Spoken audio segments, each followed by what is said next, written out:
All right, it is indeed a very, very good morning to you. Thank you so much for joining us this morning. It is the 18th of March, 2023. State of the Nation edition of the 18th of March, 2023. It's a pleasure to have you as usual when you join a place we get to know that you're watching us. Another please share. When you share, you give someone else an opportunity to watch. The broadcast is another Tuesday, the 18th of March, 2023. State of the Nation edition. And we'll be having a conversation as usual on the state of the nation. A lot of things happening in the nation, of course. Yesterday we had the Boston Marathon happened that surprised many as well, as we saw Kipchoge, the champion, the GOAT, Kipchoge taking the position 6th. And we also had 2 wins. We had Obiri, and we also had Chebet taking in the gold in the Boston Marathon. So, well, there are things we have, of course, adaptations to make. So please let us know where you're watching us this morning. Let us know where you're watching us from this morning. And Kipchoge has all spoken, and he has said that I gave it my best. You know, there are times that you have to accept that this is not your day. It's not my day. And so that's what happened yesterday at Boston. But pongezi everyone who participated in the Boston Marathon. Thank you so much for carrying our flag high up.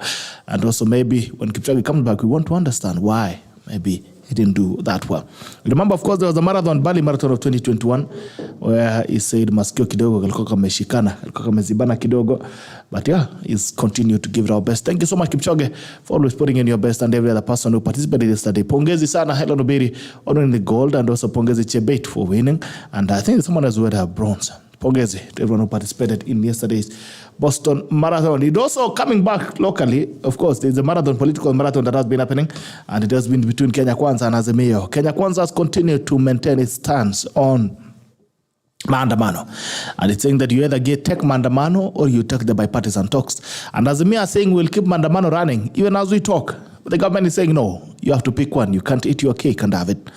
Haya pia mambo imechemka hapa na pale. So we'll be having a conversation this morning about every single thing that has been happening around the country. It's also my good friend Kimani Ngunjiri uko Nakuru kidogo ameamua kufungulia risasi. There was some conflict there over land. The crazy things that have been happening around here. But anyway, let us know where you're watching us from this morning. When you join, please like. When you like, we get to know that you're watching us. And that please share. When you share, you give someone else an opportunity to watch the broadcast. Also, let us know where you're watching us from this morning. Where are you watching us from this morning? To go to Daktari Komolo. Good morning to you, Daktari. Good morning, Bitok. Salama. Good to see you. Good to see you too, man. It's been a while. Yeah, I've been up and about. Just got back to the city yesterday night. Maybe I missed some news here and there. But the usual Kenyan stories, I suppose, are not very different. Yeah, it's very disappointing that Kipchoge did not win the race in Boston. Yeah. I used to live in Boston, by the way. It's a wonderful city. We are so used to Kipchoge winning that when he loses, that becomes news. Yeah, I don't mean. Yeah, actually, but every day is not a Sunday. I'm sure he will come back and every day is not a Christmas day. Yes.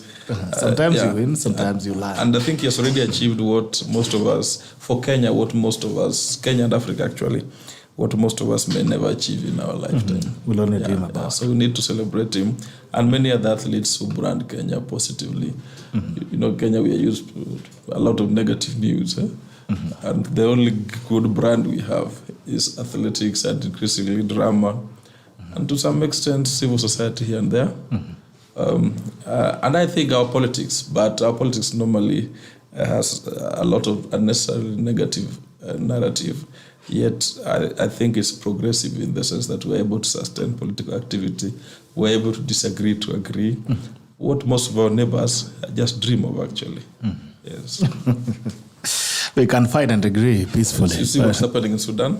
Yeah. They are unable to talk. That's enough to tell you how so important it is that we disagree, including actually debating here and disagreeing, but at the end of the day agreeing that we need bipartisan process. Yes, Whitney has also joined us. Good morning to you, Whitney. Good morning, Gerald, and also good morning to my panelists. It's a beautiful morning, and I'm happy to be here. And apologies for the slight lateness. My apologies to the listeners too. Is it a beautiful morning though? It is. Very cold. It's cold, but we thank God for the rains. We're really happy because of the rains. So yes, it's a beautiful morning. All right. Yes. Sasa juu umechelewa ndio utatuombea. Okay. No worries. Ulienda Sunday school? Pardon? Did you go to Sunday school? No, I just went to my normal church. Oh. Yes. You never went to Sunday school? Wacha tu wangu. Alisema neno normal child. Sunday school. Not Sunday school. But I'm too old for Sunday school. I just went for my normal When service. you were young? When I was young, oh my God. Oh.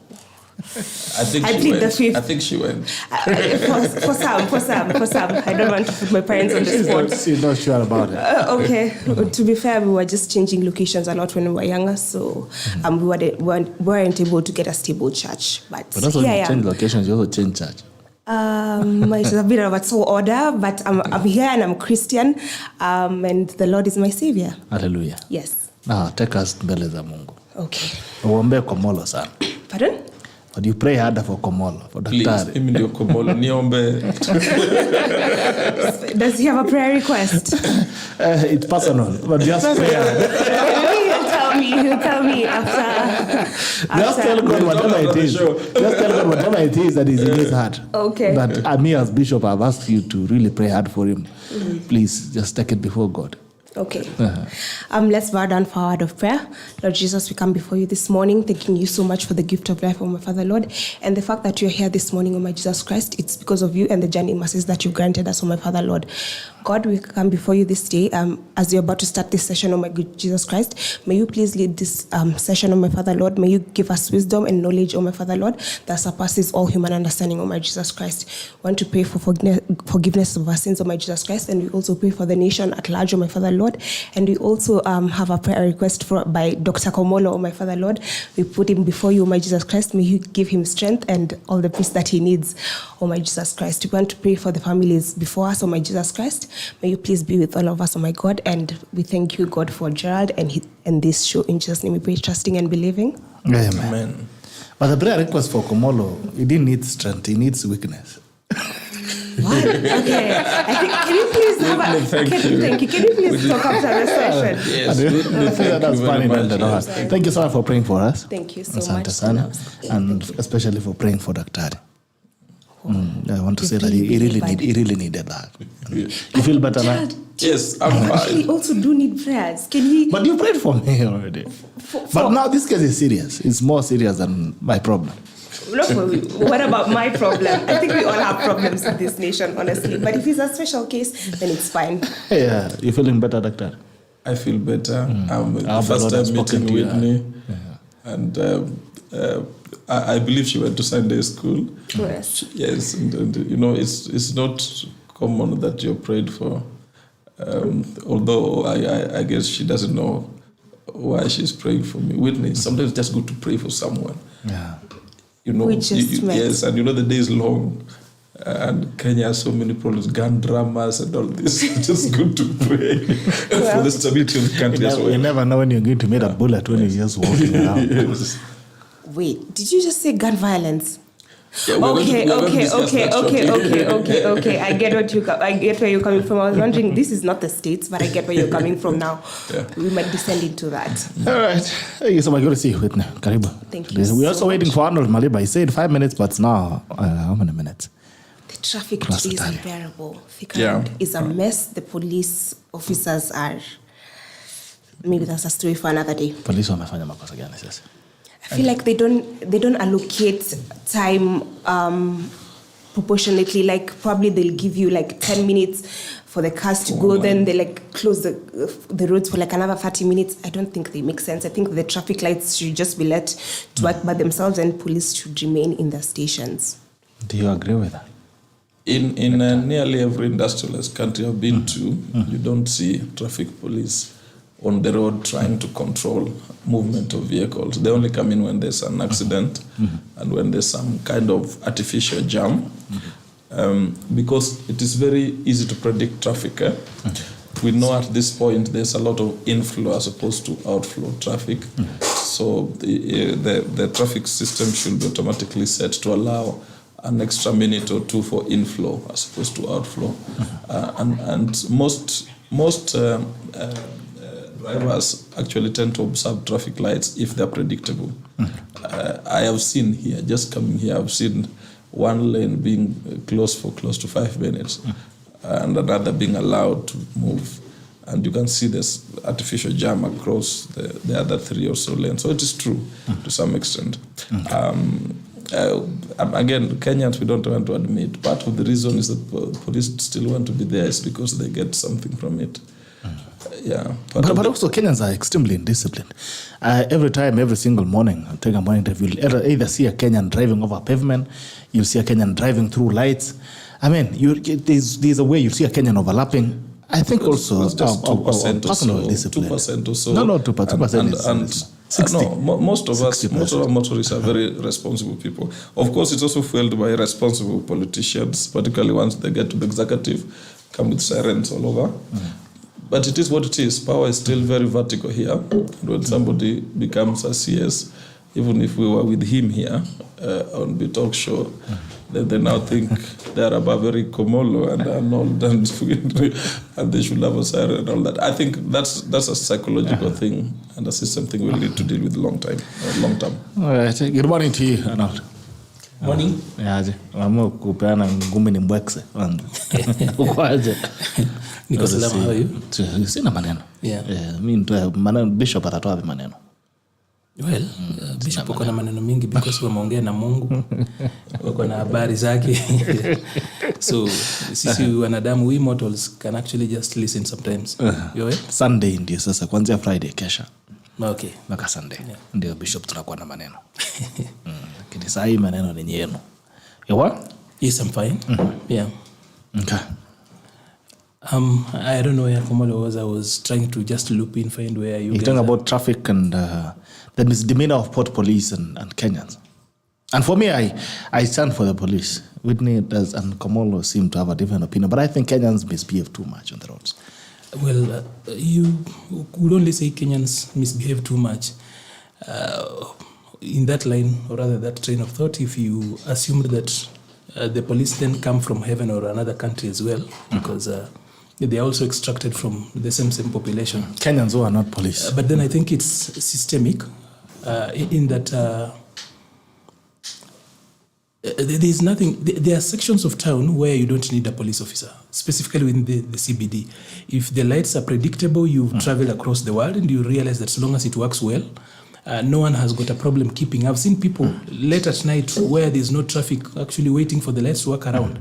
So we've not calibrated that. There is a system, I think, at sometimes back we put in a lot of money to have a proper traffic system. It still hasn't worked very well. I know it keeps on being frustrated. Two, also the design of the roads in and of themselves sometimes make it so difficult for that system to work. So there's still so much to work around. But I don't think it's a major thing. It can be done. Every time we've wanted to do anything, we've done as a people. So there's just no political goodwill. Let me at least just park their political goodwill because there's enough policy frameworks around that. There are laws around it. So it's not really, it's something that we really are not serious about. Yeah, but then I don't think that there's anything difficult about it. It's only that we Kenyans and following through some things, we actually have got a bipartisan relationship. It's just a way we don't like to we don't like to just abide by some processes. Otherwise, or rather, we love chaos. We just love chaos. Like for example, if you went to Isli, how if any other person came to Isli, they would really wonder how people conduct business around here and why there's so much capital moving around that particular area. So, of course, to understand Isli, you have to have a PhD in chaos theory. But it still works. Somehow we just work within that chaos and we find our way throughout. Not that that's the ideal way of doing things, but we can socialize and also do things much better because efficiency is still a thing. Okay. Yeah. All right. Arap Machakol, good morning to you, sir. Now, wako, good morning, sir. Niko ndani kwa nyumba leo na watch from Magadi Road, Longview Suits. Asante sana to Magadi Road. Mambo vipi? Good morning.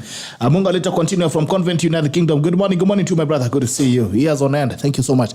Munga Lito continue have been very consistent since we started the show. He's been here all the way from United Kingdom. We are coming there very soon. Haya, Kiambu County, Juja. Mochokora asante sana. Daniel Korir. Good morning, Bito. Good morning to you. Following from Eldama Ravine. Mishek Washira, no sound. Sauti ipo. Mambo vipi Washira, please confirm. Gerald Kiura watching all the way from the Netherlands while preparing to go to Mboka ni Mboka ya Maasla kila mahali. Good to see you, Gerald Kiura. and salimia sana watu wa Netherlands. Emma Jackie, good morning sir, watching live from Cabernet Gardens. Hey, Emma, mambo vipi? Good morning. Jirani wetu hapa. Good to see you, Emma. Justus Rotumoy, good morning, live from Baragoy. Good morning to you, Justus. Watu Baragoy, mambo vipi? Painkiller Lakisha, good morning, Bitok from Eldoret. Chepkanga massive listening. Asante sana watu wa Chepkanga, mambo vipi? Eva Chepkema, good morning. Good morning to you, Eva. I hope you're doing well in Dadaab. Watu wa Dadaab, mambo vipi? Solomon Shaka, Kagamega headquarters tuned in. Asante. Kayura, Kenyan traffic will never make sense. Where Kenya traffic lights will never make sense, where there's no discipline among road users. For 25 years, I've lived in Netherlands. I've never witnessed a police controlling road users unless there's an accident. Pasipokuwa na adabu barabarani, polisi lazima wawepo. Wilson Tog, good morning GB, watching live from Bungoma. Watu wa Bungoma, mambo vipi? Oriana, I hope you're doing well pale Bungoma. Asanteni sana, I'm going to join you. I still insist. Kenyans have a lot of misdemeanors, especially on traffic.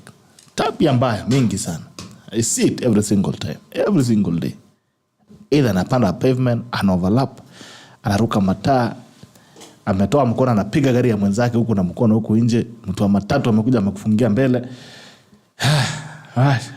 HK, good morning, Eldoret tuned in. Good to see you. Whitney, what is the state of the nation? Question. Thank you for the question, though. First of all, I would like to start off by congratulating the Kenyan winners who won the Boston Marathon yesterday.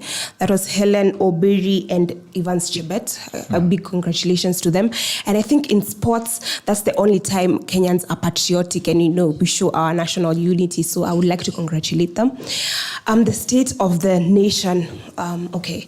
So we can look at we'll start with the political front. I think the Azimio side has made headway, because yesterday we saw that the IBC selection panel will be reconstituted, meaning those are one of their demands. So I think that's a win for them.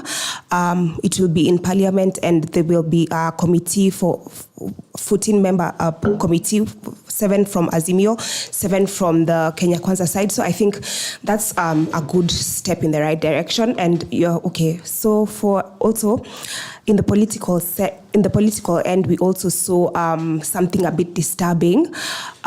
Yesterday, I was a bit disturbed by the stories of ICC, where Raila Odinga was mooting this whole thing. Raila Odinga actually did write to the ICC in regards to the police brutality that was meted out on the Azimio supporters, and also Kenya Kwanza saying they will take Raila Odinga to the ICC. So I think as we're having these bipartisan talks, I think we should, we should put the guns down. We should have a ceasefire.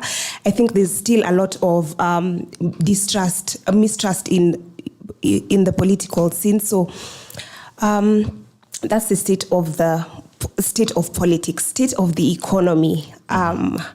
That is a very, very, very sad state of affairs. We have seen the public servants were not paid. The public debt is gobbling up a lot of our revenue. KRA has fallen short on its targets. It's only managed to get 93% of its target.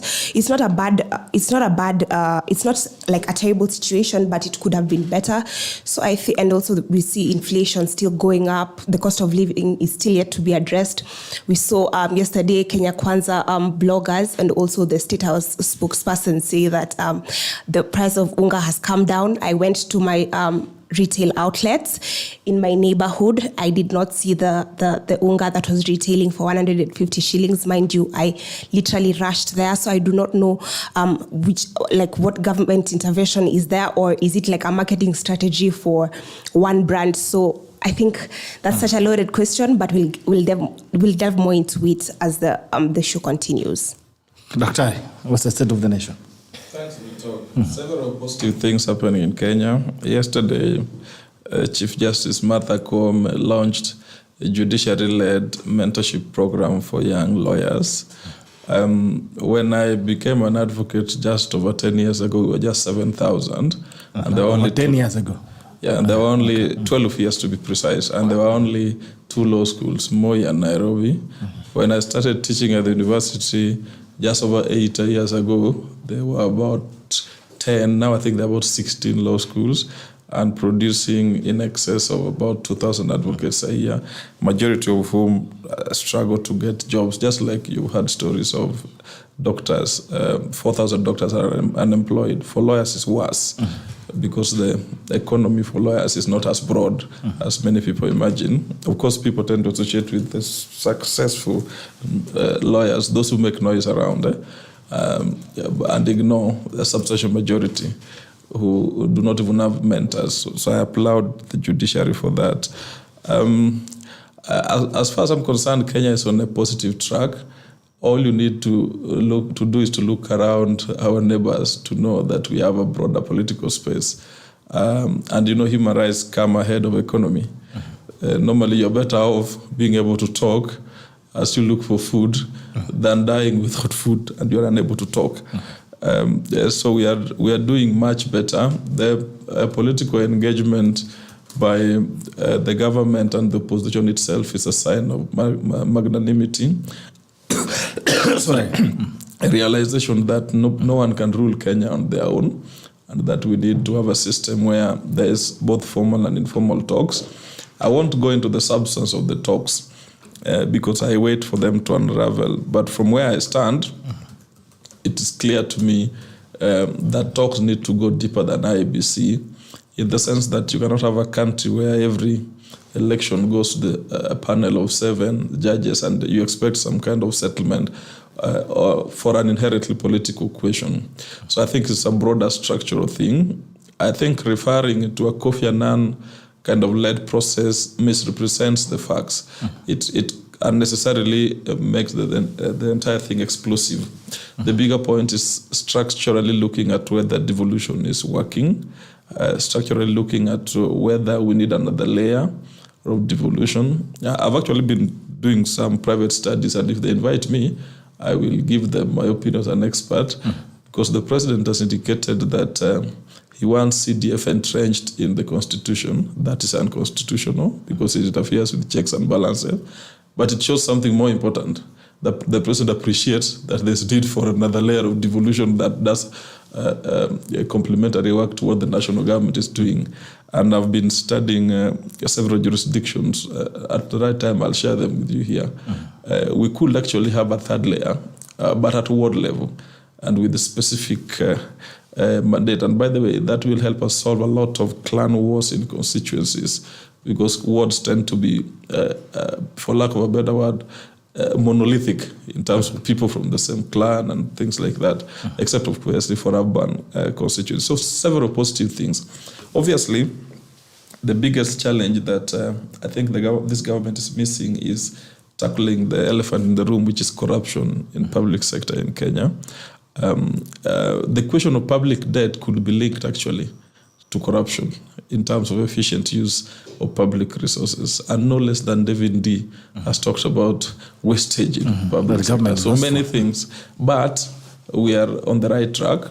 And I think if they open up, and I think to a large extent, I think the president's body language seems to me like he wants to open up. And if they talk with the Azimio team and they open up, then probably this is the only time when there's no much hatred. Previously, there's been a lot of hatred in Kenya, tribal hatred actually. When there's no much hatred, because I don't see that hatred. I see chest thumping. The passion. Yes, I just chest thumping, but you're in government, you're opposing, but I don't see hatred. And probably this is the time to talk and re-engineer the Kenyan society once and for all. Fortunately, most of these people are our classmates, people we know, we can call them, and we'll call their bluff. These people in government and opposition will call their bluff if they become too negative. Yes. Okay. All right, Arnold Maliba, this is the state of the nation. It's the feel of the nation. Well, I'd like to start my look at the state of the nation from picking it from a very light side. The other day I saw a Tanzanian, a lawyer, on, I don't know whether it's TikTok. You know, some of these new platforms are very new for old people like myself. So you're purchasing all day. You're getting all the job at the counter. I know there are so many nowadays. I'm unable to keep up with more than 3 screens I can only do Facebook, Twitter, and probably Instagram, and then I stop at that particular point.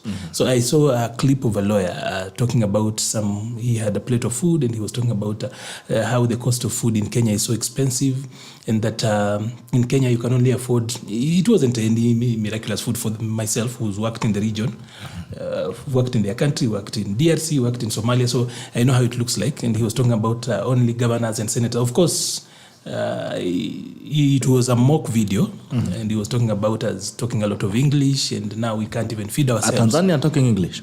Ama alikuwa anaongea English kwa Kiswahili? He was talking in Swahili, and then he was saying sasa Kiingereza ngo na mwezi kujilisha. But you see, it's so easy. I like to begin from that particular point because lazima ilikuuma sana.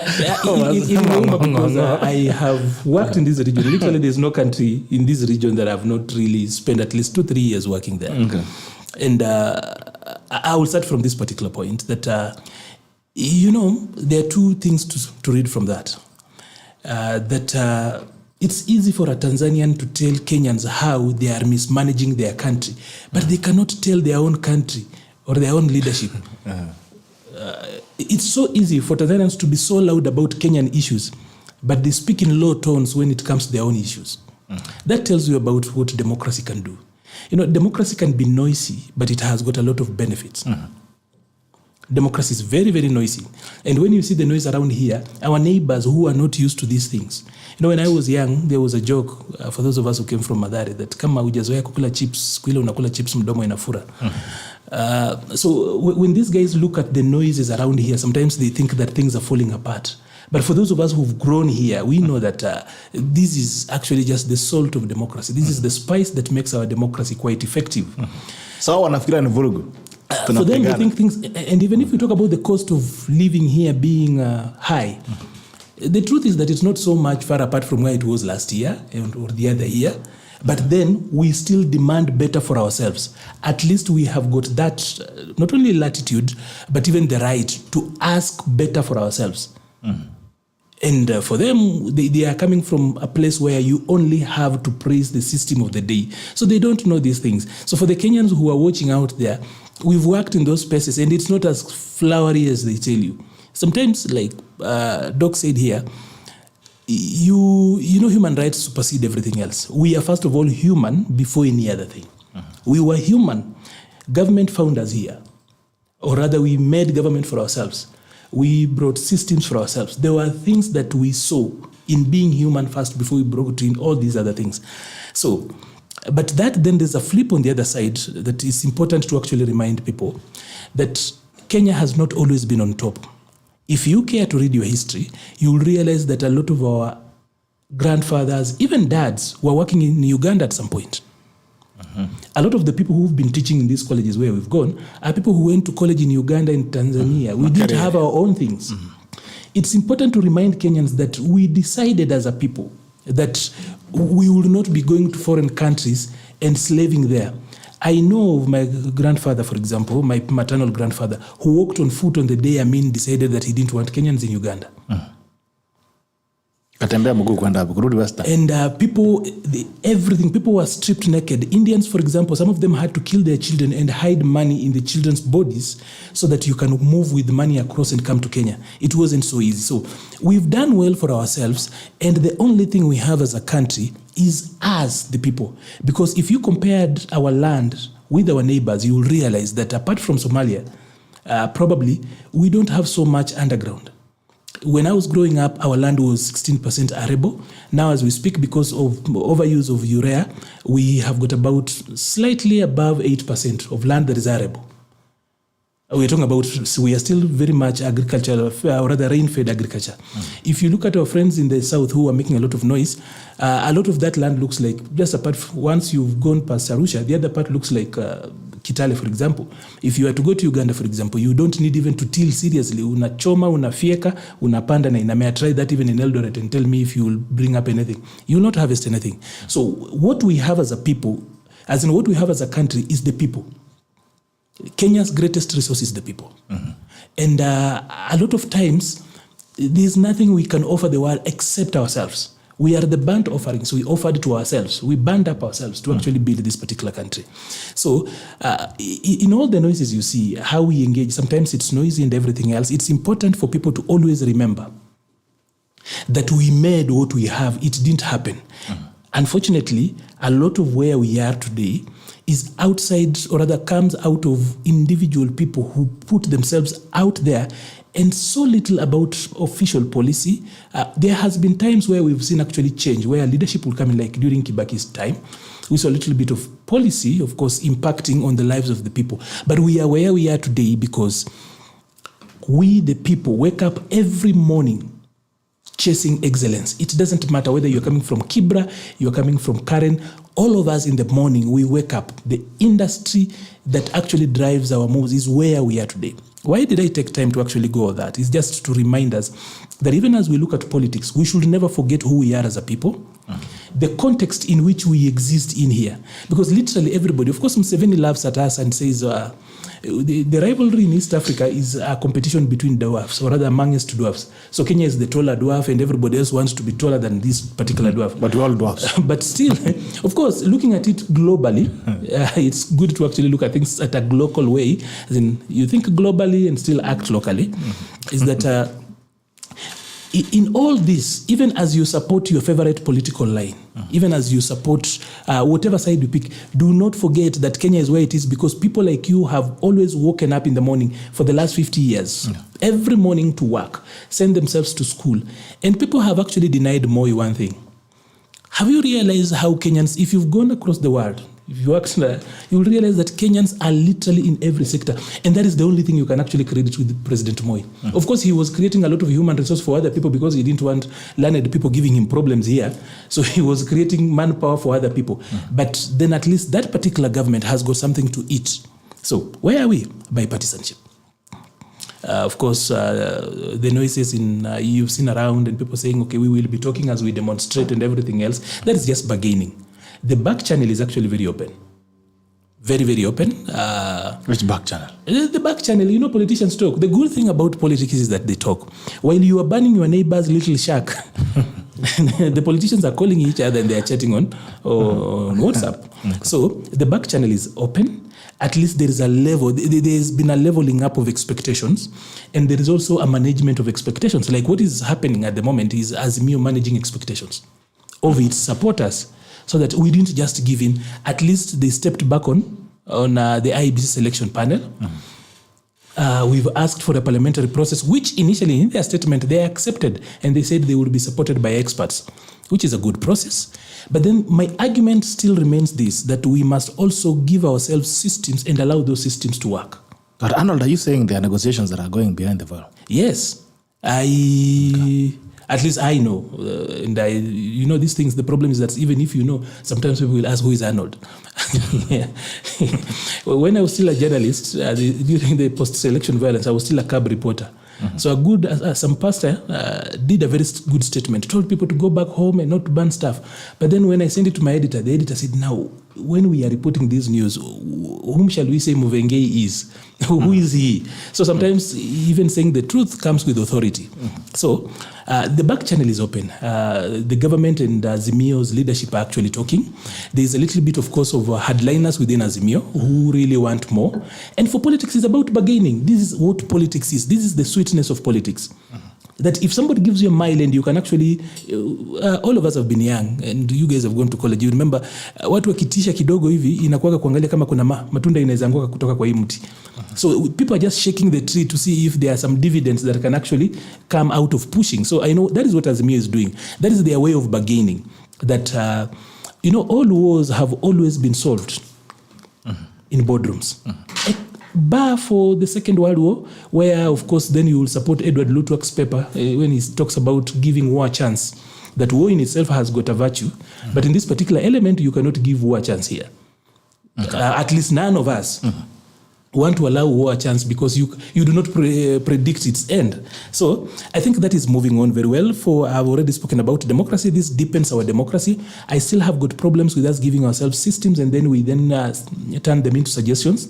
Like, for example, and I've said this before, while the Right Honorable Raila Amolo Odinga talks about him being rigged out severally, I voted for him when I voted for the first time. And by the way, I've always voted for him until even the last election I gave him my vote. He might not like what I say a lot of times, but I've voted for him all the same. The one thing I know is that Raila Odinga has got a way of rigging our systems. People might be rigging him out of elections. At least in 2007, I can confirm that I know that he won. But he rigs our systems. Like now, just 6 months ago, we elected leaders. Parliament, for me, by definition, Parliament is the manifestation of the people as a government. That is the easiest way to look at. When you look at Parliament, you see government. That's where the element of representation is. In Kiswahili, you'll talk about wajumbe. Wajumbe wametumwa na nani? Wanatuwakilisha sisi. They are representing us. Now, if we are going to do things outside of Parliament entirely and then bring it to Parliament for purposes of endorsement, when we talk about dialogue, Kenyans have got a number of channels of dialoguing. There are CIDPs going on. Kenyans are actually having a channel of dialoguing in the budgeting process. There are ADPs that come from CIDPs. Those are dialogue processes. When we are coming up with the BPS, the budget policy statement, there is a dialogue avenue. When policies are in Parliament, there is always, we are dialoguing through and through. So this particular process, and we are this obsession with extra constitutional avenues of doing stuff and coming up with what I would call illegal outcomes, Baba has known how to rig that. But then Prof spoke about something I just needed to talk about briefly. We have got 3 layers of devolution. Unfortunately, the devolved governments have refused to allow that 3rd layer. Governors do not want that. The Urban Areas and Cities Act introduces a silent layer of governance. Somehow you find that governors have stifled that, so much so that when is the last time you heard of a town manager, where you come from? We have got a lot of that effect. When did you get even resources being given to them? Those guys have killed that layer of devolution. They sing about devolution, but do not want to actually enlayer that. Same way, of course, that is a 3rd layer that we were not so bold to pronounce it. Same way, we do not have 3 arms of government. We have got 4. We almost borrowed it from the American way, but we were shy not to actually just declare that the independent offices should be a 4th arm of government. But in practice, we want it to act like a 4th arm of government. So it's true, we need an audit of the Constitution. I think 12 years since we gave ourselves a new Constitution, we need an audit of the Constitution to see how things work. Of course, this Constitution is not the same that we took in 2010, because Prof is here, he'll tell you that precedents, how we've done, and all those, we've actually amended the Constitution along the way. The Supreme Court has done a few things here and there. We've taken on some practice, some, what do we call it, some interpretations. It's not really exactly what we picked from the very beginning, but it needs a serious audit. But it cannot be done through this kind of setting that they are trying to propose. We will really need a national dialogue separate from the BBI way of doing things and the current one, the Kofi Annan style, the proposed one. Because once you do that, you politicize it, you polarize the whole nation, and you lose very objective points. So we need to have a way, because again, the Kofi Annan process and the BBI process are not the same with the Bomas process. They're not. All right. Thank you so much, Arnold, for that. Let me look very quickly at the news headlines before we get back to the conversation. And the Daily Nation, fresh push to spare jobless graduates from paying interest on ad loans, is on the back page. A single runway owns JKI. Yesterday, by the way, kama ujui kulikuwa na shida JKI, then you need to work hard. So yesterday there was a problem at JKI. If you didn't delay your flight. Probably they're already using choppers, so they don't need. But you still need to land somewhere. Second runway project. I think that it was stopped by the previous government. I don't know why, I think on cost basis. But JKI needs to have at least 2 runways. Yesterday, he knows I asked somewhere where the authorities are. I asked them, 50 years. The science of coming up with what is so technical about a runway? Kiwanja tu ya kiwanja tu lami tu ama concrete. Ni lami si hata kiwanja, ni lami after next to the other. So I asked, how difficult is it that 60 years or almost 60 years since independence, we only have got 1 main runway? And I was told itajengwa tu. Usiwe na haraka. Tulia. We don't need a second runway for sure. Nasema uko na mbio. Na tuko na shamba, by the way. Shamba iko. Ama kuna mtu How ameshakula difficult is it, I ask that question, to have a second runway? and kila mtu ashuke kwake. Single runway yesterday's were delay, of course, at JKI. I don't know what we make of this. Of course, we'll get back to that. It said that actually in the world, I don't know if it's in the world, JKI is leading in the conflict between birds. The live birds and ndege zinagongana. Birds and planes. That's not unusual. We should expect that, probably because of the location. And I know we even have bad issues in New York, even Singapore, where that airline comes from. There have been incidences. The bigger point is, but statistically, understand JKI is leading. Should it be a national crisis? There's a reason to that. We've actually done a research on that. We know we've done a critical factor analysis on why that actually happens. We know the reason, but we've not acted. Again, out of political expediency, we have refused. You know, the Dandora dam site. Generally, from where we sit, you do not see how Dandora dam site, for example, affects JKIA. You know, when we wanted to move the dumping site to Ruai, and the noise was that we will send birds there. We already have got a problem because all of that is in Embakasi. That is Eastlands. Kenya, Nairobi is Eastlands. So the Dandora dam site itself is actually a major contributor to how birds, we keep on having bird strikes. Because at any particular time when the planes are leaving, they head towards Ruai. Ruai and Dandora are not so far apart, and we still were putting that in. That reminds me of... I don't know whether it was the instant, this tower in France. What's the name? That name always escapes me. You know, I'm as Anglophone. Eiffel Tower. Eiffel Tower. There was a time when it had a lot of bats. Bats is this mammal that flies. Bats, yes. The bats which are not Batman. Yes, so there were a lot of bats, and then the bats will do they will defecate a lot of there. So it used to cause a lot of problems to the people who were cleaning. There was too much need for cleaning. So of course, guys said, "Now let us kill bats." Bats could not. They kept on coming. So then somebody came in and conducted a study, and then they realized that the bats came there because there was a type of fly that used to come there at night. That type of fly was food to the bats. And that fly was attracted by the lights that were on that particular tower. Okay. For years, they actually had been trying to fumigate and deal with the bats and do all those things and everything else. So we've done that. We've actually done a critical factor analysis on why we have got bird strikes at JKIA. Part of it is the Dandora dam site. That is the biggest contributor. And then partly, of course, the Nairobi National Park. But that is not actually a major contributor. But somehow, people have not acted on that. So whatever way, at least when you know that you are sick and you refuse to take medicine, what shall we tell people? But I didn't know also actually that a bird, just a simple bird, can cause such a damage on a plane. So those are interesting sciences and physics for us to study on. But at some point I also heard that the country was going to pay you for every marabou that you kill. Wait, which county? Misi nilisikia tu. You'll have problems with the environmentalists. Finance. If bill is passed, KRA will collect levies for the devolved units. Now, apparently the president met the governors and is proposing a raft of rules. MP's new bid to block county taxes.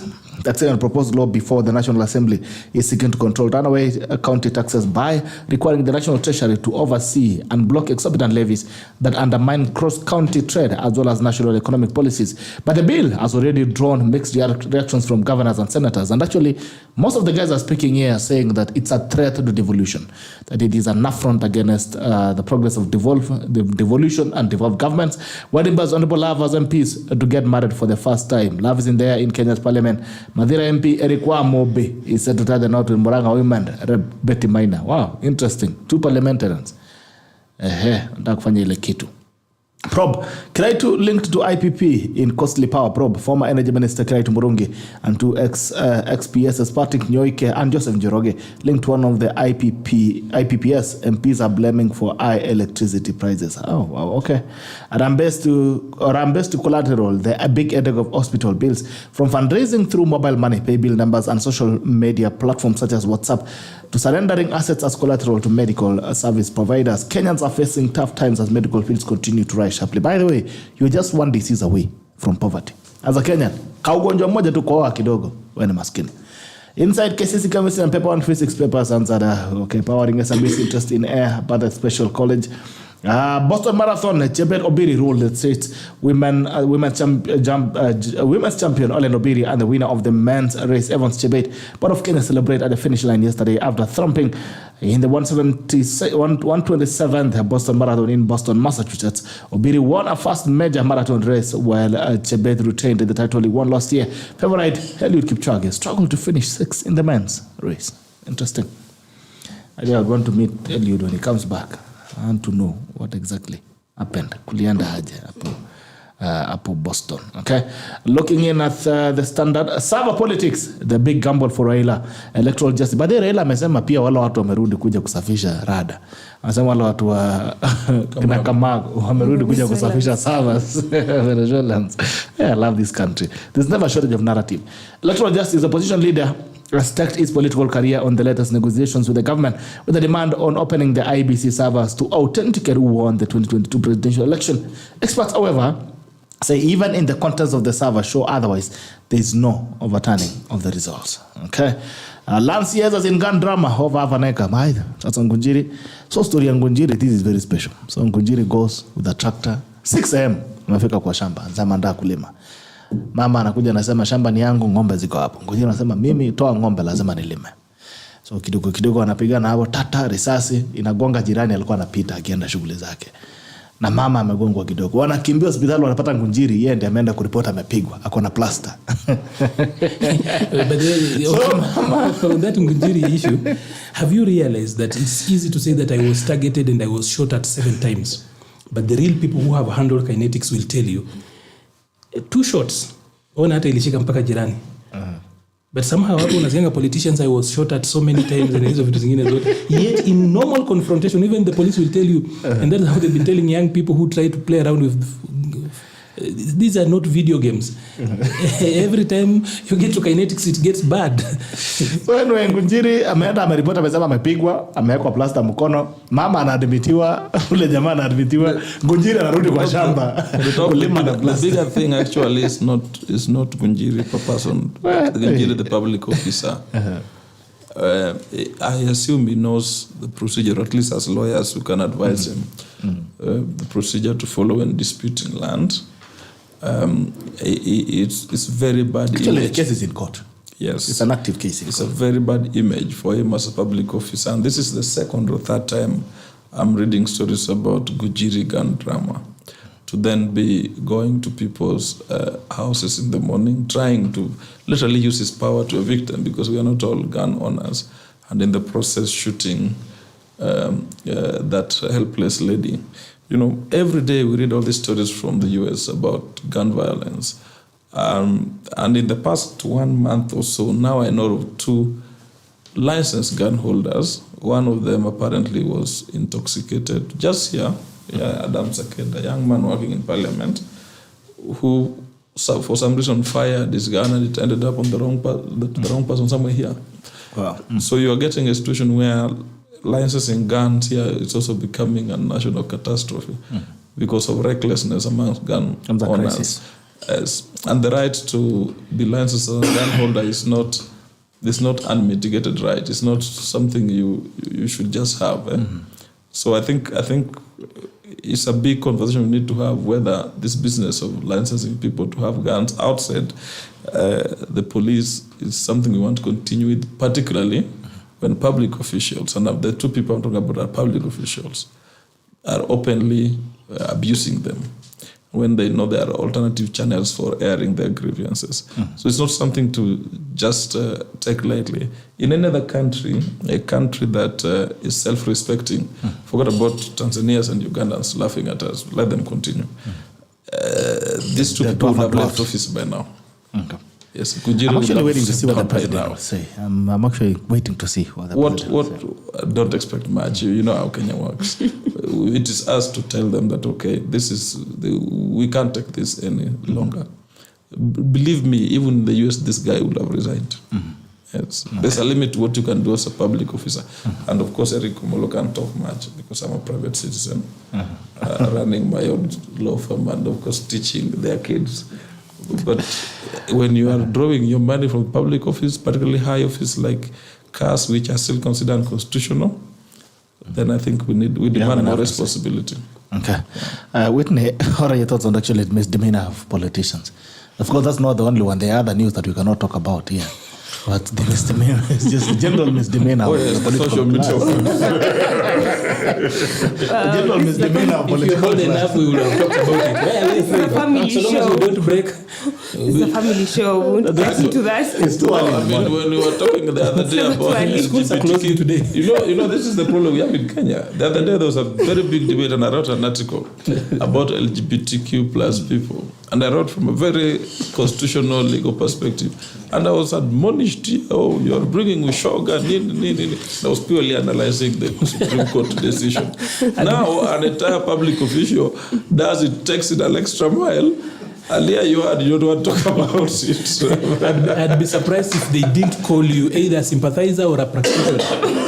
Some actually call me gay. Of course they did. Yes, yet they know my family. Well, that's not reason enough. Some use their families as cover-ups. Anyway, back to that. Whitney, I'm a very well-known lawyer. From class 1 to... I'm not alleging anything. I can attest to my sexuality. And I come from Mama Bay. They say in the village that we are too low to do some things. But let me stop there. Well, okay, now getting back to what Gerald asked me about what I think about the whole Kimani Ngunjiri issue. I think this points to a bigger issue, which is the leadership of this country, especially with the with the current regimes, the appointments. I think they're wanting, some lack credibility, and starting from the court cases, Kimani Ngunjiri has a litany of cases in court, which were quashed when he was appointed. We also saw that his daughter got her cases dropped by the DPP when he was actually appointed to the CAS office. So I think this is just a whole issue. I think the whole issue of leadership and governance in this country is just manifesting in these things, because we also know so many other CSs, CASs, PSs who have many court cases, who have in the past shown their bad habits in public. So I think this just points to a bigger issue, which is the leadership and governance of this country, which is totally wanting and very embarrassing, to say the least. All right. Yeah. By the way, Bitok, the other day I was in a small meeting, and a lady came to me, a very young lady, came to me and she told me, I've just been appointed a director in one of the state corporations. I said, how did you get it? Oh, you just need to make calls. Just talk to so. I don't want to say the people she told me that she had called. Then I asked her, what is your vision for the organization? That we just wait for calls from the director. We are now training in Naivasha. Allowance is 34,000 per day and things like that. And then she shared with me a picture of everyone who was being trained. And 90% of them very youthful, unfortunately inexperienced people. And I then asked, okay, how do you then recruit people into boards in Kenya? Surely there must be a competitive process. And I think that's the problem we have here. We have a system that over-rewards people based on public utterances or affiliations. If you're talking about the picture that's doing rounds, then most likely also affiliations in terms of who you see and where and when. In the process, we have public parastatals that are grossly underperforming. They're now talking of privatization. Some of these organizations actually can be profitable, but you need to recruit people competently. And I just hope that as part of this dialogue, this bipartisanship is taken out of context. As part of the national dialogue, we should also look into ways of infusing meritocracy in public service systems. Yes. Okay. And I have so many friends who can run parastatals at board oversight level who have never been given a chance. Okay. But you also have a lot of people with degrees and professors and all that who have also not given us any value. I mean, we have no shortage of of educated Yes, people. So sometimes I think we really overrate they're it. mediocres, both sides. Yeah, but what I'm trying to say is that we need to infuse meritocracy, and that starts with the process. The process itself will sieve so many people. I'm not saying there are not younger people who can do these things. The process that will sieve people. At the moment, you have a system that rewards political mediocres.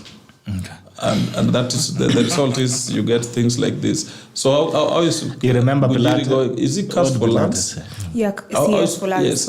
How is he going to admit a land when he's himself fighting over land issues? But also, I would want to buttress his point when he said about board appointments for parastatals. We've seen many young people being appointed, but I know in board of directors, it's normally a place for policy. So I do not understand how a 26-year-old will come in with the experience for policy, change and. But 1 minute now. 1 minute you want young people in leadership. No. The next minute you don't want them.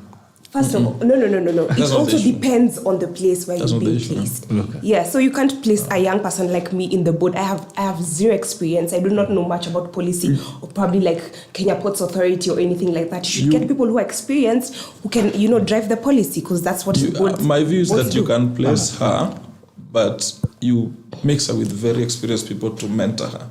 Okay. So you can have affirmative action 1 or 2 out of 9 and you stagger it. But if you put 10 young women... Where's the institutional memory in that?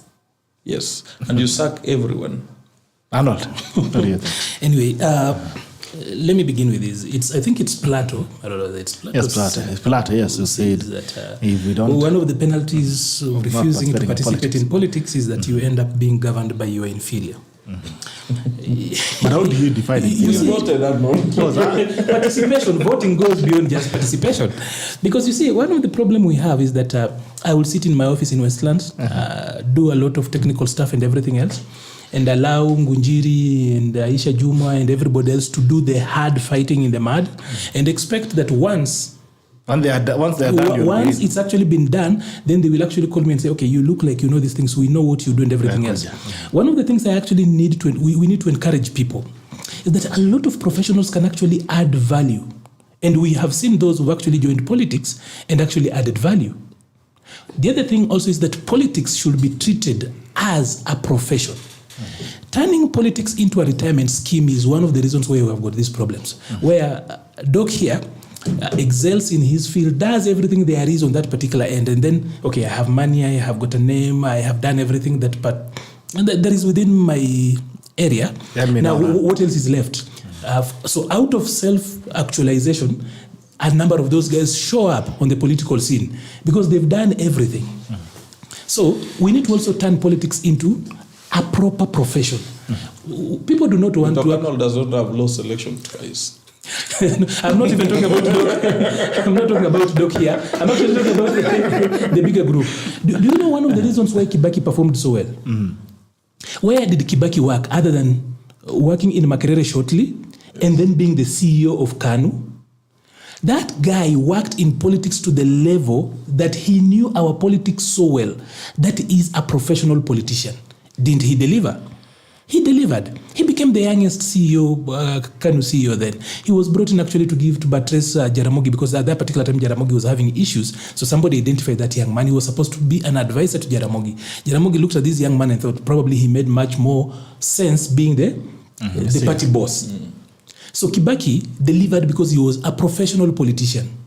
What we have here are guys who are in it for self-actualization, people who are in it to acquire and loot, not treating politics as a profession. So it's important that we actually work out these things to a level where then we are not complaining on the other side. Again, there's nothing complex. I sat on a board too late in life at 27. I should have actually sat much earlier. But on the first time when I sat on the board, I took myself there because unfortunately on that particular board it was by election. So I had to fight my way from Utali, Ruaraka, Roysambu, Nairobi, then to Kenya, fighting elections at that. That's how I ended up at the National Youth Council. It was an elected one. So when we go there, of course, the trainings and everything else, I took time to study and understand a little bit. Then I realized that statecraft is actually so difficult. It's easy to sit out here and admonish those guys and the decisions they make. And I think I've given you the example when one day we went to meet the president. The National Youth Council was a new parastatal, and then we were given a silly classification, class 3C, as a service. I've heard him talking about people getting 34,000 shillings as a sitting allowance. Class 3C, you get 20,000, it's taxable. That is, and you don't sit every day. You could sit like 3-4 times a year. So, and people know you have got a big name. Sitting on board is one thing.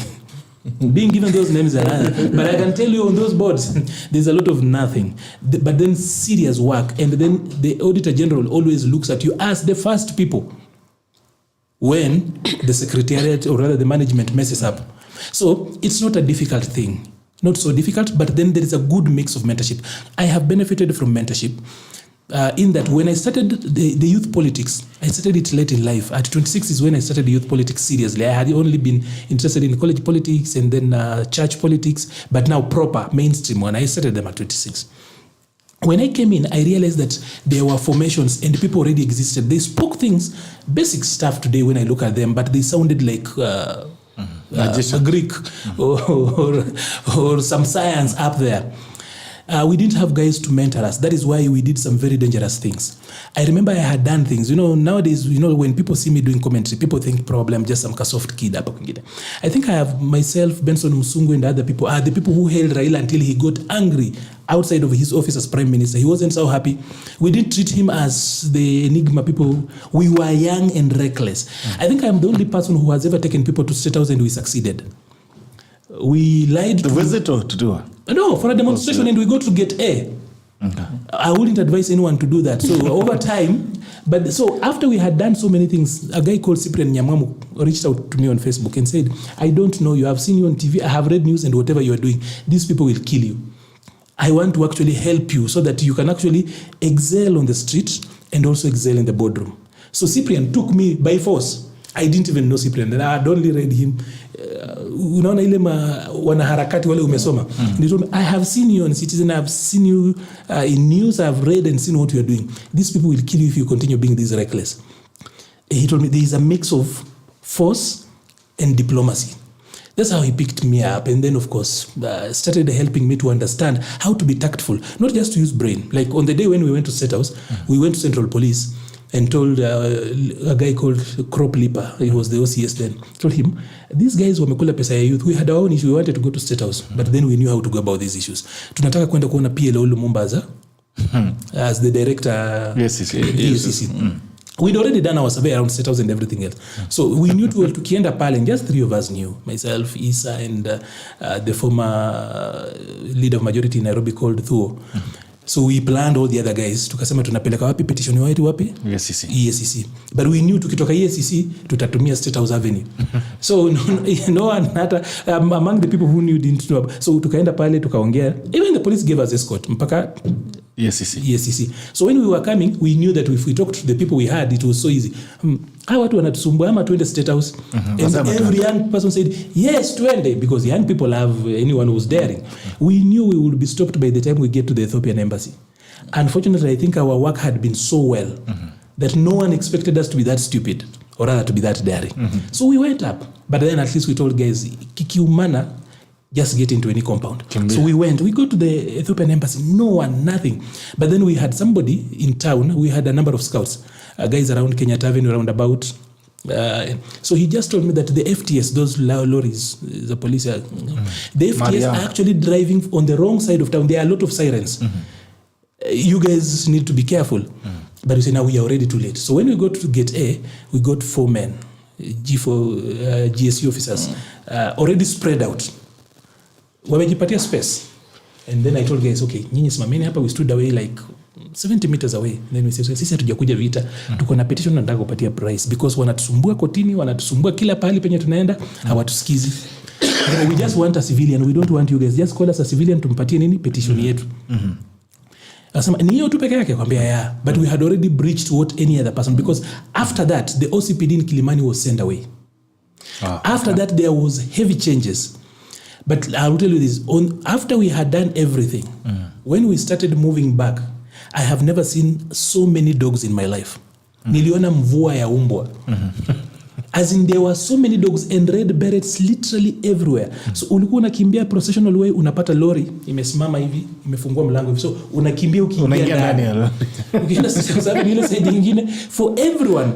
As in whatever, there were dogs, there were a lot of police officers, and there was no road that did not. Ukienda side nyingine ya ukienda St. George's, Dennis Street, unapata lori imesimama imefunguka hivi with, as in that's the only safety you have. Unaingia lori directly. But then I realized that watu hata wanashinda mbio kinahubiri na these are not the fastest runner. I had some short guy anaitwa Mose hapo umoja. He's been trying to run for MCA there forever. Mose was the shortest man and he was fat and people thought Mose cannot run. But Mose got to town. So a number of things. I put 500 young people inside Kencom. On the third floor without a single shot being fired, and there were police there. If you see the security around Kencom today, they flare outside, and then that was done because of those days then. So you're a crook? Not really. It's just I have been young and really lived that. So the place of I am actually love that Judiciary has actually decided that mentorship is actually an important thing. So over time, of course, people decided that this young man needs to be. You need to harness this energy. A lot of times when young people are being young, we call them names. So let no one lie to you that a board is so complex. You just need to understand SCAC, the State Corporations Act. Mwongozo. Then there is Mwongozo. Then unfortunately, PSC is a forest. The public service is a forest because the circulars that exist, you will not find, but then somebody else knows it. Then there is a profession that we've really not taken seriously, certified secretaries. These are the technical people for governance. Somehow, you will find guys even in law. As in, literally, I encourage all the young lawyers who've come to our mentorship program, very basic, that guys, we used to call them CPSs when we were young before we rebranded, become a certified secretary. A professional course that will actually take you places. There are very few certified secretaries today. Proper people who can do this work. That is why Kinywa keeps on coming back. Because he is the maestro. He knows. It's one of those things that people don't want to pursue very much. But I can tell you, being a certified secretary, over and above the degree you get out there, we degree-nize the country and didn't work so hard to professionalize it. You realize after you've done your LLB, even if you did it to a PhD, if you've not done that, the advocate's training, yes, sir. You do not have professional training. You're just an academic. So. That is one side. So do not tell young people to fear being on board. So what we just need is a good mix of experience. And also the young people. And young people, so that there's mentorship. Because sometimes, by the way, young people arrive on a scene. Like today, let me just finish on that scene. I'm a millennial. And I can tell you millennials and you're saying when you're young. Okay. You're still young. Okay, well, being a millennial... It means born 1980 onwards. Millennials should stop pretending that they are young people. Because we are now the people of this country. Because after us are Generation Zers. They are now 31% of our population. We are 30% of the population. And after that, then even after the Generation Zers, there's the Alpha generation. These human beings born after 2013. They are here. They have arrived. That's the other quarter. So millennials should stop thinking that they are the young children. They are not young. If you are born between 1981 to 1997, you should stop calling yourself a young person because you are now the people of this country. We cannot. You are the biggest number of voters. We should stop calling ourselves young people. We are the people of this country. We as old people daily. Yeah. Our ministry plans to stop exam cheats in their tracks. First step to stage for talks. Bipartisan reforms. Majority leader writes to Speaker opening avenue for start of negotiations that will end as a mere protest. Stars, Conga, of course, that's on the Boston Marathon right there. All right, I think that's the match. The Star Ruta moves to stop erratic county taxes. Governor seek prior tax approval before imposing levies. Okay, linking back devolution to the national government. On Taifa Leo, wachuzi wakora wa mitishamba huongeza kemikali hatari katika dawa. Wakenya watibiwa kwa sumu. Najua most of us, especially men, have consumed these things by my side. Inyo anabebanga na mbuti. Wanakwambia wewe kunywa. Kwako leo kutatengeka. Umekunywa sumu. Kenya Kwanza na Azimio wapeleka ubaba wa MCS back to the roots. Whitney, you come from Azimio. Mlikuja mkasema mnataka kuongea. Mtaki vita tena. Now you've changed. You're saying you want to chew gum while you're walking. You want maandamano and you want bipartisan. What exactly is going? What exactly do you want? You've spoken about servers. What is it that is in the server? Server kuna nini hapo ndani? Maybe the people from Kenya Kwanza in a better position to tell us. Anyway, what is in the servers? Nikitaka kungoni mlango, I know what is inside. But now you cannot tell us. You're just saying open. You don't know what you want inside. Well, okay. As to the Azimio ultimatums, first of all, you've asked about the bipartisan talks going concurrently with the mandamanos. But currently, what's going on is the people's barazas, where we are engaging people in just in town hall sessions. So we have not gotten to the mandamano yet. Why mandamano is still in the cards is because we have seen lack of good faith by the Kenya Kwanza team. We came into this with genuine and clean hands. First of all, we got the panel, the parliamentarians who are going to represent Azimio in the bipartisan talks. And then, I think last week on Tuesday, Kenya Kwanza gave out its list. One member was conspicuous because we know that was just spiting Azimio, Adan Kainan. That was the first step where we could tell the talks are just not going to be genuine. They came into it with dirty hands because, as we know, Adan Kainan is a member of Jubilee Party. Jubilee, we know, de facto, it's in Kenya Kwanza, for sure. But in another, but it's in Azimio. No, de jure. The de jure, it's de facto. It's in it's in Kenya Kwanza. Yes. De jure, it's in Azimio. So why I believe Kenya Kwanza has. No, we are talking of Jubilee members, a section of Jubilee members of Parliament, not Jubilee as a party. Okay, yeah. Yes, but okay. I get your point. Okay, But the party is the people, right? Yeah, true. So the parliamentarians. So that was the first act where it was just like this is a red flag, where they put Adan Kainan in the 7-member panel, panel. I'll just say that.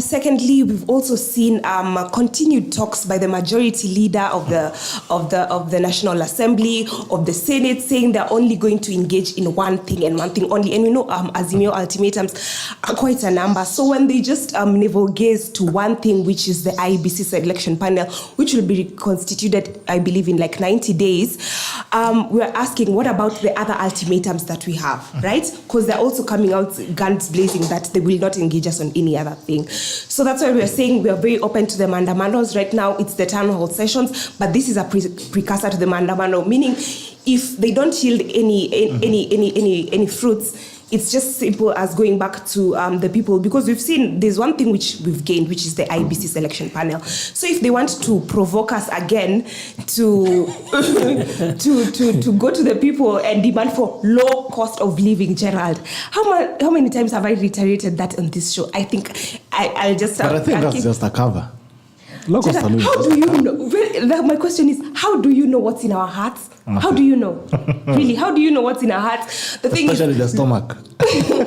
Lower the cost of living. That's actually the number one ultimatum. It's not even the IBC selection panel. The first thing that's So it's not unga only, Gerald. We're not. It's not unga. We have in the consumer price index where we're saying the price of cost of the price of foods has come up. We've seen rice. We've seen cooking fat. We've seen probably spaghettis and all those ungas for ugali. So it's just not one thing. We're saying the whole cost of living must come down holistically.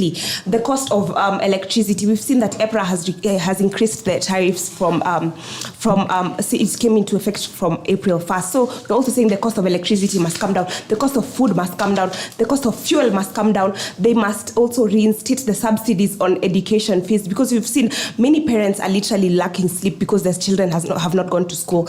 Now, thirdly, you've asked about what's in the servers. As you all know, the servers are not opened fully. They were opened partially because they cited the intellectual property. It would be tantamount to violating the intellectual property for the from the, what are they called? What are the Smartmatic? So yeah, what's in the servers? We just want the servers to be opened, but also I think this will be enforced by the Supreme Court. I think Azimio should go to the Supreme Court, but I also know that they lack faith in the Supreme Court. So it's like we're in a catch-22 situation. You're not winning in any way. We don't trust the Supreme Court who will open the server, but I also believe that President William Ruto has the goodwill of instructing the IEBC to open the server. So what's in the server, God knows. But also, I want to say it categorically. Like the last Thursday, Azimio had the town hall session at Ufungamano, which was part of the civil society. Many civil society organizations were there, and Azimio actually gave us a very detailed, comprehensive report on how they believe that the elections were rigged. So I think if we just want to settle this whole issue, lower the cost of living. I think that's just the number one. General, I must reiterate that that's the number one priority. The cost of living must come down, and it's not the cost of flour only, cooking flour, unga. Number two, the election, IBC's election panel. That I believe that's settled. Servers, and I think we're in a constitutional moment to say the least. Pardon? Yeah, but it's not us only. I think this is a national dialogue. It's not Azimio. It's not Kenya Kwanza only. I think also the private sector. The nation. Yeah, pardon? Okay. Mambo ya nchi mzima. Yeah, and all stakeholders must be involved. It must be multi-partisan, not bipartisan, for Azimio and Kenya Kwanza. And if anything is to go by, we know that the government is a government of minority. We know Azimio also didn't get a lot of the votes, but we know majority of Kenyans didn't vote for either of the coalitions. So we need everyone represented, every citizen represented. The 50 million of us must be represented in the multi-partisan talks. Also the youth and the women, the marginalized. Daktari Komolo was here early enough this morning. He requested to leave early. So I want to give I want to leave at 9, so I'll give you the 5 minutes that you can run with you, Maxwell. Thank you, Bitok. Just today, there's a case starting in Delaware by Dominion Voting Systems against Fox News Agency. The Fox News Agency and Trump's co-conspirators alleged that the voting systems in the US, this company provides voting systems, the same thing you call server here. They alleged that they were used to rig Trump out of election. And the Dominion Systems came out and said, okay, you have to prove, because our systems work this way. Our machines are for counting votes, A, B, C, D, and it's clear. You can audit it. And they audited it, and it proved that no votes were stolen and things like that. So I always wonder why in Kenya, Smartmatic and all these other companies that provide technology, which is not a very sophisticated technology, it's basically about scanning the form 34B, whatever, and sending it to the right destination for verification, and then you verify with what comes from the constituency. So basically, the second layer. It's not itself the one that matters in elections. The vote from Kiharu come in from 34, whatever, hard copy. And then there's one that was sent when the agent was there. So you verify. So I've always wondered why they have introduced unnecessary issues like intellectual property rights. Remember, intellectual property rights, as somebody who practices intellectual property rights issues, I can assure you that there's a point where public interest supersedes the intellectual rights of the patent holder. In other words, if somebody invented COVID vaccines and then they insist we pay them a lot of money and people are dying here, then would you say that we don't produce generics, or we don't take the formula is used to produce the vaccines to save the public? So you can see that public interest in Kenya in having a free, fair, and transparent elections supersedes the so-called intellectual property rights of Smartmatic. And I don't understand why they will even resist an audit, because it helps their business model going forward for other countries to then engage them. Yes. And of course, I also don't understand why our friends in government also over-resist it, because it comes with two things. First, it will legitimize them, if it is true that the elections were free and fair. But two, and importantly, it will also help them reform election systems going forward, so that in case they win 2027, it doesn't become an issue again. Because remember, they are spending public money. Obviously, the server itself will not lead to overthrow of Mr. Ruto as president, because that's a procedural thing envisaged in the constitution. So we need to have an honest national conversation about auditing our elections and the systems we engage, and hopefully also domesticating them. I don't think it's such a very sophisticated technology that Kenyans can develop and implement on their own. And we spend these people like 3 billion or something like that, and then they come telling us that the servers are in Netherlands, and we fight here for over 6-7 months looking for legitimacy. So I think part of this so-called bipartisan process needs to move into a serious conversation about the systems we put in place for elections going forward. And this is not, people tend to focus so much on the commissioners. By the way, I can be a very good commissioner. And I know Arnold here can be a very good commissioner, so is Whitney. But if you don't give us the resources and the infrastructural framework to deliver, then even with the best of intentions, the elections will still be either bungled or perceived to be bungled. And that is the beginning of Kenya's disquiet. Because the margin of victory is normally less than 5% or so. In other words, you have almost half of the country that will not be happy. So you have to make the process transparent so that they appreciate they lost fairly, or do what I think is even better: create room for conversation about coalition building. I think last time I mentioned to you here that Germany, which is 100 times richer than Kenya, deliberately normally created an environment where the winning party, say with 30%, can enter into a coalition with the second party, even if they ideologically don't agree. You want us to legitimize this is a post-election coalition. They negotiate to form government, even in Israel. So why do you need an election? So elections is normally about numbers in terms of you then have particular strength in parliament. These are mostly parliamentary countries. You have a particular strength in parliament, but then you realize you can't govern alone because half of the country didn't vote for you. Even in the case of Mr. Ruto, more than half of the country didn't vote for him anyway. But these people still have to pay taxes for him to pay salaries. So you need these people to feel that at least a section of their policies, whether it represents green issues, whether it is Wajakoya with these Bangi issues, you can give and take on some of these issues, because we govern progressively. Mr. Ruto will be here anyway for either 5 or 10 years, and then he will leave. Uhuru has left, and you can see he's now in Mombasa. That's enough to tell you that people leave. So when you're governing a country, you need to avoid a lot of chest thumping. And I don't see that in Ruto. I see that in people like Ichungwa, doing a lot of chest thumping. And of course, I see that in a section of the opposition as well. Perhaps not creating room for proper dialogue.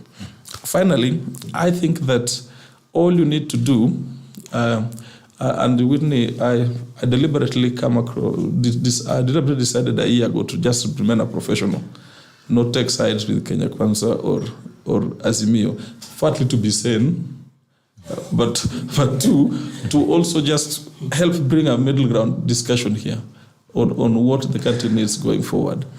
So whatever form this so-called bipartisan process is going to take, and I'm happy Azimio did something very important, went to Fungamano, started engaging civil society. Whatever form it takes, don't narrow it down to elections alone. Narrow it down to infrastructure around elections. Election to mean commissioners. Infrastructure around elections. To basic human rights. Cost of living will come down when the political environment is calm and there are investors able to come in. And most of us in business are then able to trade. And of course, when the dollar flows and the economy grows, then of course, cost of living will automatically come down. And we will, of course, not beat countries like Tanzania and Uganda on food production for obvious reasons. I think to talk about arable land and cost of production and things like that. But we can remain a stable country that moves a step higher. Now, providing services, technology, high-end kind of goods that they also need. So I think all said and done, and I'm sorry I have to leave because I have to get to it. All said and done, Kenya is on the right path. Let Azimio demonstrate. I will come back here to support the demonstrations to the extent that they are a platform for exercising civil liberties, and let the government appreciate that they have to engage all stakeholders, including the opposition, to govern properly. And if they need expert advice, We are here to tell them how a third layer. What Arnold was saying about city managers, not devolution. That is basically decentralization from governors appointing. Kisumu, we have a Balawanga. We all know is serving Nyongo. So that kind of devolution. We are talking about serious layers where we have people in the world elected to govern an executive. So there are very many positive things that I think we can get out of this process. And Mr. Ruto, being the 5th president, appreciates that people leave power. So he needs to live with a legacy. And that legacy, by the way, will not be economic revival, partly because he has to pay a lot of debts from our taxes. And partly because if he doesn't engage the opposition, then we will not have leg room to attract in investments, including alternative sources of capital for large-scale investment like public-private partnerships. I told you I came from Naivasha and Nakuru yesterday night. This road is already overused. The road from Nakuru to Nairobi up to somewhere in Limuru here, it's already overused. If you don't bring public-private partnership, particularly the Chinese, I think they're more efficient, and manage the discussion so that it's not excessive. I mean, we don't pay a lot of money. Then obviously you'll continue having accidents here, and it will be very inefficient. And Naivasha, can be turned into the equivalent of Kigali in terms of conference hub. So there are many positive, energetic things we could engage in. Engage Azimio. They have a narrative which has already succeeded in debunking Mr. Ruto, what was thought to be Mr. Ruto's clean win. Open the server. In other words, they're questioning the numbers. You allow them to proceed questioning the numbers, people will actually believe Ruto rigged. Okay. And remember the consequences of believing somebody rigged, 2027 will be worse. Two things before you leave. One of them, of course, is you've spoken about the sincerity. Do you think then the demands that are being made by Azimio, because the issues of servers are not new. Remember just after 2017, even to an extent that Raila saw himself in a Uhuru Park, that it was televised. So you cannot run away from it. And one of the guys, Miguna, of course, was administering the oath of office, the people's president. And the dispute was Fungua Saba. And of course, Uhuru Kenyatta did not win. We don't recognize him as president. Then fast forward, a year later, there was an handshake on the food of Harambee House. There was a 9-point agenda. Top on it was the Saba, of course, Fungua Saba. Number 2 were the electoral reforms. I mean, it was just around issues of electoral reforms and also cost of living that was sprinkled on it, has always been. Do you think then this is for more than close to 5 years, and you've heard, of course, them on podiums. You saw Jonat speaking about wamefunga kila kitu, hii raundi, hakuna mahali kitu itapita, tumefunga mpaka Uganda, hakuna mahali ballot paper itapita, we fix the systems, we have a lot of faith in Chebukati and IBC to deliver a credible election. They had a time to fix these issues. What sincerity do you find the demands that you're seeing now? Same demands that there was an opportunity to fix. So because you talked about honesty. Part of my criticism of Azimio is that they have externalized too much the aspect of Mr. Odinga not winning. In other words, blaming external forces. They have not done. Perhaps it's a good thing at this stage to externalize, as you also take time to also introspect. They have not internalized systems that may have led to all this big vote margin in terms of the number of votes that whistleblower said Mr. Odinga got and all that. And you see, if you are close to them, you will appreciate. And Santa Bauer has written a very good book. I've not read it, but he's written a book that looks like an insider story, portraying a very dysfunctional secretariat. And to some extent, that is true. Maybe it's also bitter, but to some extent, that's true that Azimio needs to do two things. Of course, raise issues at national level, externalize the electoral injustices, but also internalize your system. Interrogate your systems on why this continues to be the case. Why not have an alternative tallying center? Why no agents? You see? And why is a victory that was so obvious not realized? You see, Arnold was honest enough to say he voted for them. I know so many people who voted for them as well. But our vote only counts if you have systems that then lead to, honest, open tallying that then disputes the numbers that IBC is talking about. Opening the servers may help, but I think it's an afterthought. The real thing should have been a well-designed system that works. And I have a problem with the system run by politicians. Particularly, I don't want to call names here, but politicians who have short-term interests. Oh, I want to be CS. Oh, I want to be State House Controller. Oh, I want to be all this. And they miss out the bigger picture that there are so many people emotionally invested in the elections that at least they want a closure. And the closure is we won or lost and it was fair or unfair. You see?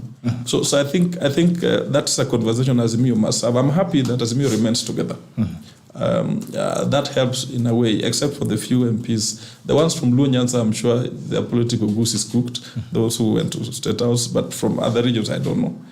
What important is that if you're in opposition, please respect that institution. You can work with the government, which is a normal thing, but through structures of the party that then negotiates for a bigger cake, not individual perceptions of individual contracts, which is generally selfish. Are Azimio demands genuine or realistic? Genuine they are for sure. Are they realistic? Some are, some are not. Cost of living has inherent international components, but it's a low-hanging fruit. It's the best way to unite everyone, including, by the way, supporters of Mr. Ruto. Appointments of cars, low-hanging fruit. The other day we discussed the list. We've just discussed Mr. Gujiri here. Kidero is from my village, and many others. Low-hanging fruit. You promise women and youth. You promise women a half. You've given them 13 out of 50. You promise youth. You've just appointed 2 or 3. Majority of but then that is all politics. So now that's not really. That's politics. That's yes. You see, I told you here that I think the position of CAS is unconstitutional to the extent that they purport to appoint people to exercise state functions who are public officers. People who are above CSS. So it's unconstitutional, and I'm happy it's going through courts. I hope it will be litigated seriously. But in my view, another conversation that's important is taking this, because we need deputy ministers, but having a kind of a mixture where these people can also be MPs.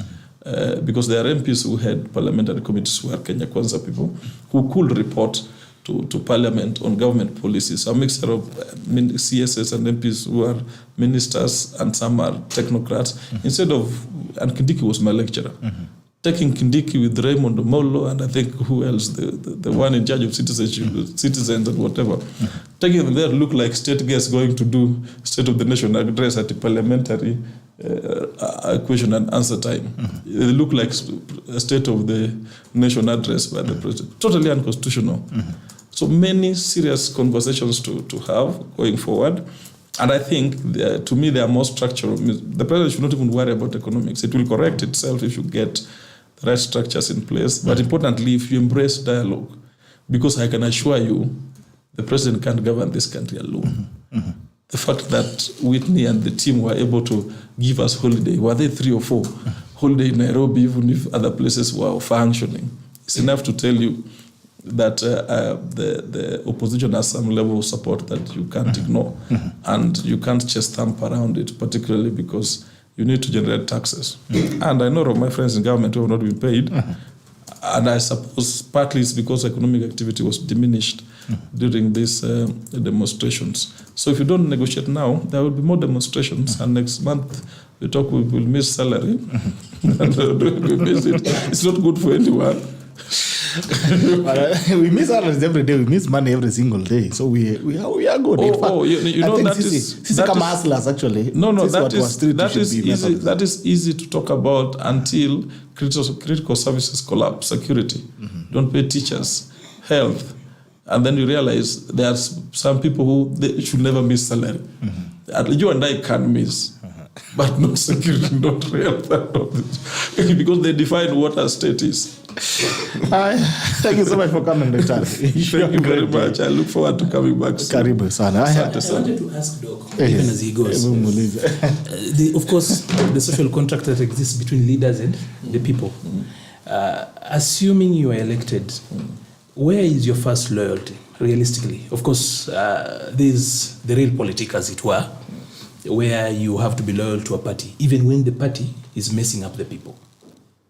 You spoke about those members from Luo Nyanza, for example, whose goose is cooked. And I'm like, kind of, sometimes it's just a show of being available here. You've gone to see the president. There's a project in your... It will actually sort you in the first place. No. I mean, you see there's a way you engage the executive as a member of Congress or a member of parliament and negotiate for your constituency. There's also a way to do it to undermine your political party that you subscribe to, that you're a life member to. By the way, half of those MPs are my friends. Professor Jim was my lecturer. I do not have any personal issues with them and remain in talking terms.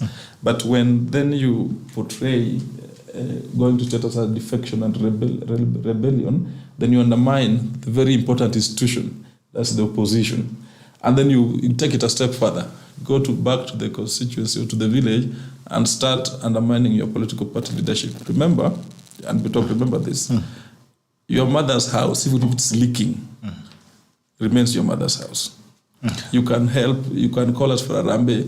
But now this is leadership, this is not your mother's house. It's leadership. That's context. When people lose, particularly now when attacks all environment, when you lose. But there's no problem when Raila takes an handshake. Raila as an individual. But we have issues when you know, personally, I don't buy this narrative that Raila and Ruto don't meet. I believe they meet. So like you fight everybody except Raila. No. I think you need to get me right, because Whitney is here to talk about Azimio and how they engage.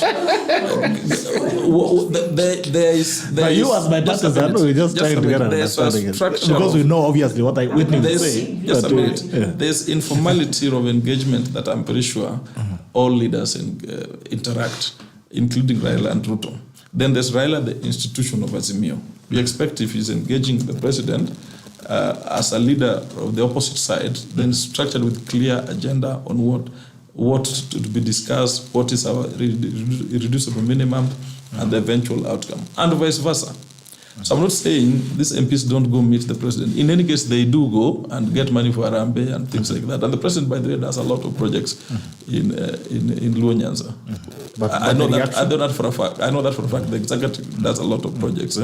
So there's, even if our MP, I will go negotiate. But there's a way you do it that then automatically undermines political parties. And I'm sure your optics are not very different from mine in terms of what has been the case in terms of Jubilee MPs and a section of ODM MPs who went to State House. If they want to defect, please just do it rightly. Don't undermine the party. Because it's so important that we have these parties, however imperfect they are. I grew up partly under President Moi, so I know what a dominant ruling party can be. Okay. Yes. So look at it that way. Social contracts. Of course, if you're elected, you serve your constituents, but you also serve your party. Remember, you're elected on the platform. I know. The party comes first because you're elected on the platform of the party. That's just a fact. Most of these people, if they ran for independence, I'm sure they will not win. Yeah. I'm very sure. So the party comes first and the coalition. Then, because the party also has an agenda for the coalition. I really wanted that to come out, because a lot of these people who are here who are now telling us about independence would have died to just get the ticket of those particular parties. They actually died to get it. Most of us will die. But Arnold, look at this, and then this is a discussion that actually come out. If you watch very closely, you realize that the only people who are really victimized and you find a lot of these problems on them are not even. You've talked about Ed and Kenan, who's a Jubilee member, who is now in bipartisan conversations with part of the membership, which is in Azimio, where he comes from. We've seen Shabal yesterday spoke very strongly about that. He's saying that he's not part of Mandamano. Mombasa County needs to progress. You've seen Wavinya Ndeti, who's member of WIPA, where Kalonzo comes from, engaging with the presidency and moving. There's only a section of this country that when they are seen to be negotiating with government, there seems to be a problem. So even as you're speaking about that responsibility that pegs to that, at what point do we draw the lines? Because if all these guys we're talking about, if Raila today makes a turn and says he's actually shaking hands, we will not have a problem with all these other chaps who are around them. So is it also time that we have a conversation around separating governance and politics? It's impossible to actually separate the two. Because even if you have to look at politics as a theory,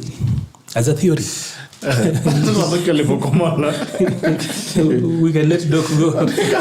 Maybe I should leave. Because next time there's a discussion that we want to have. We'll have that discussion, and I don't want to take a lot of the items. I know them have more time. Yeah.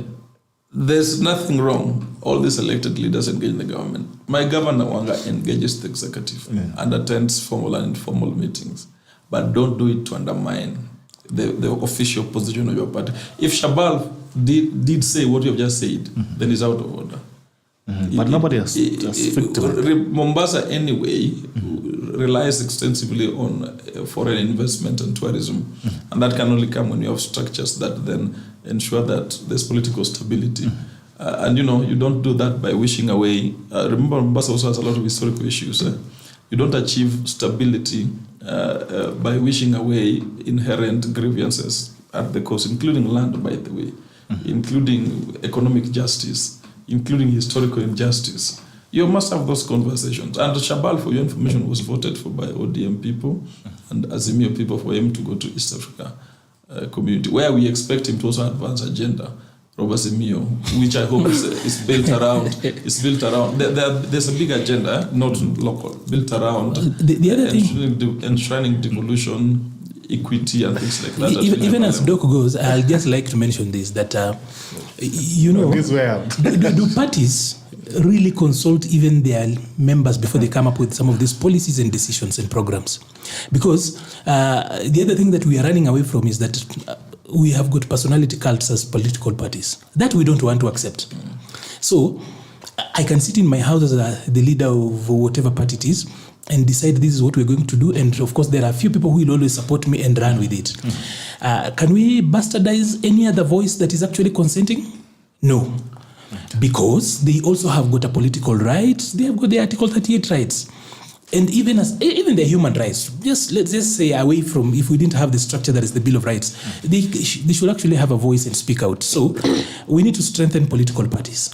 So that, for example, you can have an AGM to decide, okay, guys, or rather a NEC, that we have sat as a NEC and we've decided this is the best way to go about it. But have you seen, and I have been a member of parties where even when you work in it, you also just see breaking news. That's true. That's right. Bring me back to the... You need to come back. Thank you so much for coming in. Whitney. Thank you very much. Thank you. Asante. Asante. All right, this is the State of Nation edition, the 18th of March 2023. We've been Dr. Eric Komolo, Arnold, Maliba, and Whitney Micheni. All right. Just speaking from where he left it, Whitney. Unajua Whitney, unajua leo ukipiga kwa uingie UDA. Hakuna mtu atakuuliza. I know, but actually, I'm not like a sycophant. I don't know why you like boxing me as I'm Mio. not boxing you. You actually do. I don't know you why. Box yourself. I do not box myself. It's just that I agree with many of the things that they say, and many of the things that they say also I disagree with. So I don't know why you like boxing me in one political party. I'm just a patriot. I'm not a sycophant of any party. But the thing is, I agree with many things that Azimio stands for. Okay. Yes. All right. Now, there's something that I want to speak on, Arnold, and it's about the state of healthcare. Of course, you know what has been happening in Western Kenya in schools. There are schools which have been closed. There are principals who have been swapped. There's also Mama Lucy Kibaki, close to where you grew, has been shut down. Are we looking at a looming healthcare crisis in Kenya? Arnold Maliba. I had so many things to speak about the other bit of it that I wasn't allowed, but I think when you talk about the healthcare, as it were, our healthcare system has been dysfunctional since we got the Constitution 2010. Not that it was much better, but in terms of streamlining and ensuring that things work well, the earlier version of doing things might not have been effective, but at least there was an easy way of going about it. 10 years, or rather 12 years since we took on the new constitution, and devolution, of course, is struggling to just administer the health function properly. There's still a lot of money that ends up at the national government, and especially when talking about the 4 main referral hospitals, the policy level, the supply chain system, and everything around that. So we have got clear, it doesn't have to take an epidemic or anything that for us to actually talk about a looming crisis. In Western, I don't know why it has taken us so long to just rule out whether it was food poisoning, aflatoxin, or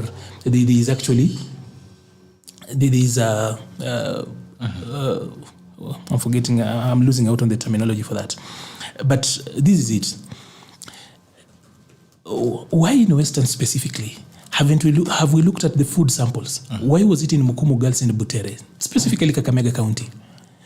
Is it possible? These are some of the questions that eventually will be asked when a proper working party or task force is in place.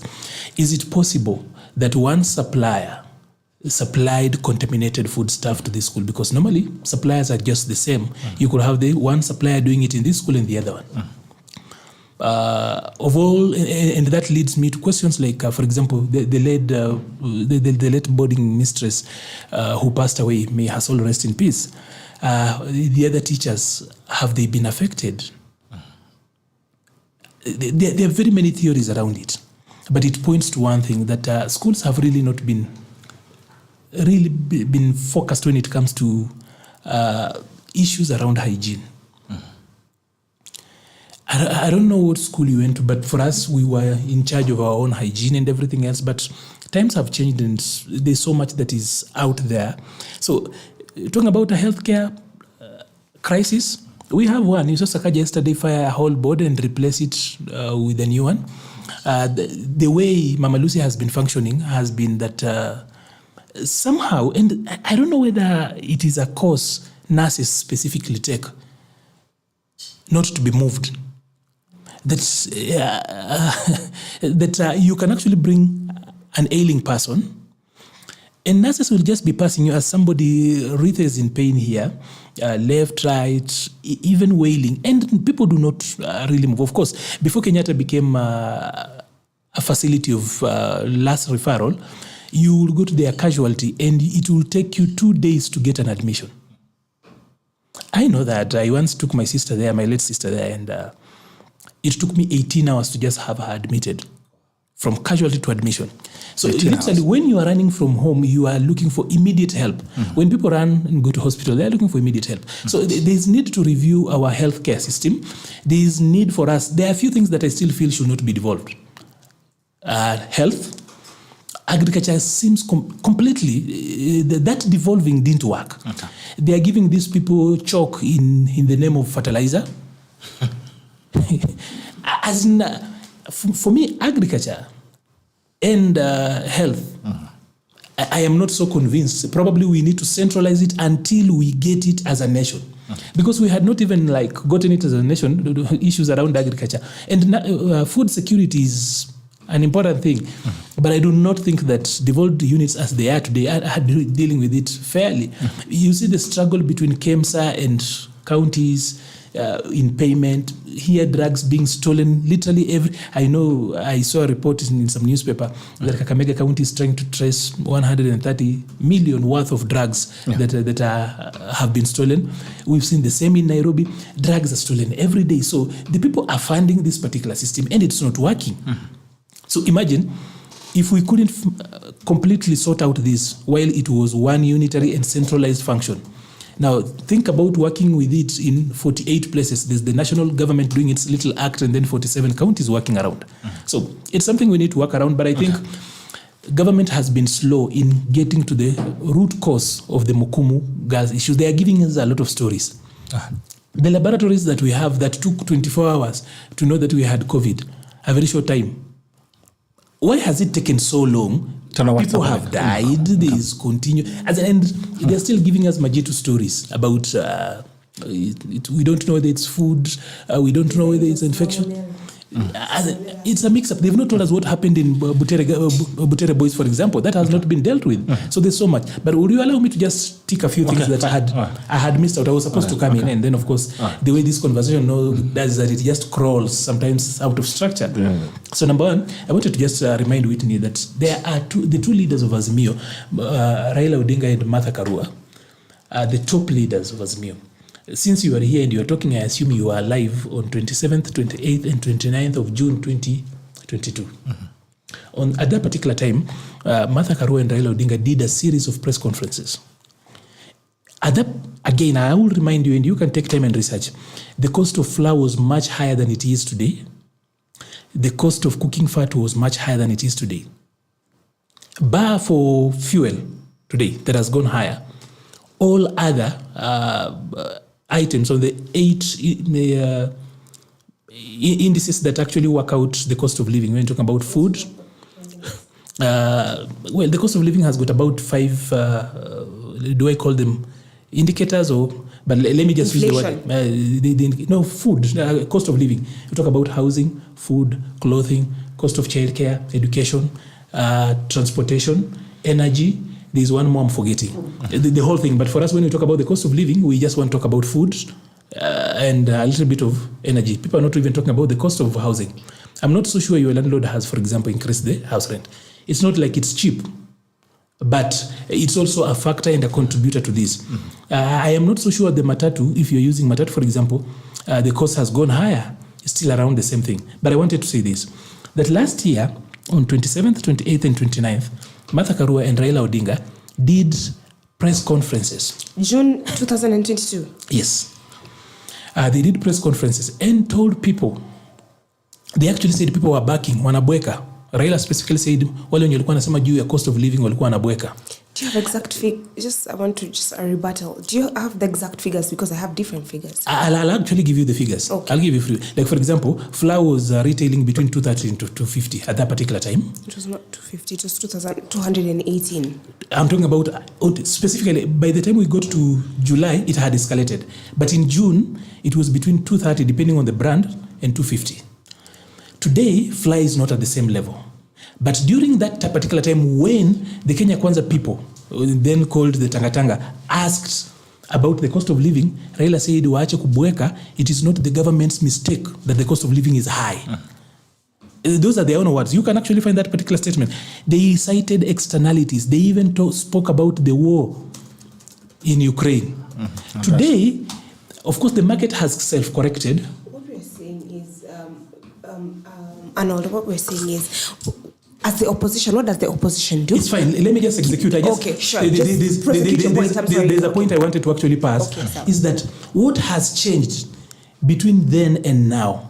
The cost of flour was about 500, not flour, cooking oil was about 500 shillings. Today, the same amount is about 250 to 280. You can check. My question wasn't about these figures. My question was how political dishonesty is actually a currency in the practice of our politics. That when Raila Odinga was working with government, he defended government debt. Have you realized that somehow he now no longer talks about national debt? But before the handshake, the national debt was actually a big issue. Have you now realized? He is not talking about it because the other day, but through parliament, through the minority leader Opiyo Wandayi. Yeah, that's what I'm saying. The cherry picking of the issues. When he did his first statement after the president made the statement about a possible parliamentary process, they did not talk about the cost of food until journalists asked.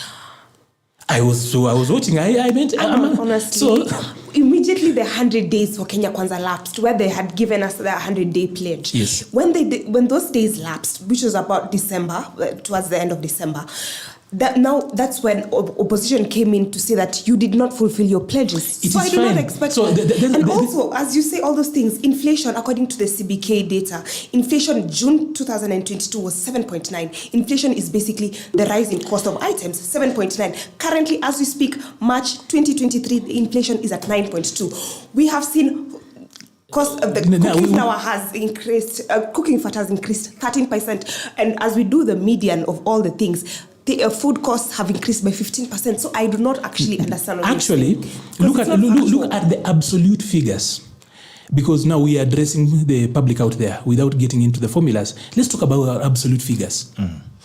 The difference between 250 for flour, there is inflation, right? Yes. 250 last year, and now I am probably buying at 207, between 170 and 207, depending on the brand. When you are talking to the ule mtu wa kawaida kwa barabara, mama mboga wa kawaida, that honestly is a significant change. I do not want to attribute that to government. But I want to say this, if I was William Ruto, I would take that and run with it, because it happened under my watch. My point was this, it wasn't even about that. My point is, he said when he gets into office, the price of unga will come to 70 shillings. People are not even expecting 220 shillings. My point is that away from the figures, yes. Also politicians, we, the people in the practice of politics, are actually very cheeky human beings. We are quite jackals. Because last year, it was okay. The national debt was okay, depending on what side I was. The cost of living I've was always okay. known the public debt has always been an issue. I'm talking about on both sides the statement by Raila Odinga and Martha Karua. Last year, when they had the handshake mongrel, it was okay. Now it is an issue because they are in the opposition. Not that they cannot do it. But what I don't like what you're doing, because what you're doing is called whataboutism. What you're doing is whataboutism. The point is this. What is you're asking? What about the opposition? How about you just address the issues? Can I finish? Okay, for sure. Can I finish? Your point. So this is what I'm trying to actually talk about. Okay. That last year, and I've given you the date. You can check. Last year, the cost of living, and look at the numbers. Let's talk about absolute numbers. The cost of living higher, specifically talking about flour and cooking fat, for example, as the basic indicators. Let's drop the other 6 and just go with those 2. They were much higher, but these 2 defended it then and defended the government. Today, the prices are lower, but they are now calling people to come to the street. They have got that right. Constitutionally, they have got that right. You spoke about him that comes to equity must come with clean hands. So even as we support them and say that they have got a right, what we should not run away from is also calling them out on dishonesty. Let us not run away from for sure. Yeah. Credibility. Yeah. So the other bit, the whistleblower. The whistleblower is just a sitting senator. Just before you come to that point, could I just put one thing on record on this issue of cost of living? Cool. According to CBK data, in 60 months, over the past 60 months, this is the highest inflation has ever been, as I've said, in the last 60 months. It's at 9.2. Inflation is basically the rise in cost of goods. So I want to say that whatever Arnold is saying is absolutely not factual. No, let's talk about absolute numbers. Absolute numbers. What was the price of flour last year in June? A packet of 2 kg flour, how much was it? 220. No, 250, 230 to 250. Unless it depends on the brand. What is the price? And the outlet. Let us talk about absolute numbers. Let us not cite, we can't hide under the macro. Honestly, here. Let's just go specifically here and talk about today. 220. Today, what is the cost of 2 kg pembe? It depends on where you're buying it. 207. Okay. So from 230 to 207, it's a significant. But that was June, because we know in August it came down significantly. In August, the free flour for 100 shillings, or was it 200, was only available for a week. I don't know whether you got it. The same way you went out. Today, you said you have not gotten this umi. I would also say I've also gotten that umi and you have not gotten it. So it's about how we pick places anyway. Okay. Because how much time do we have? 5 minutes. So I just wanted to say this. Our elections are not digital. The manual. They are manual. We vote manual. It's only the registration, part of registration, and identification. And the transmission. No. We have got 2 modes of transmission. Manual. So the digital transmission, for example, remember, IBC had even said that they will not even be showing the numbers because even in law, current law, it holds for naught. So what IBC were waiting for at Bomas was the returning officers coming with the physical Form 34As. Yes. And then compiling that. The Maina Kiai case is very clear that the results as declared at the polling station are final. So there is nothing, unless there is a variance, and you see, which is the supreme one, is the Form 34A, the physical one, right?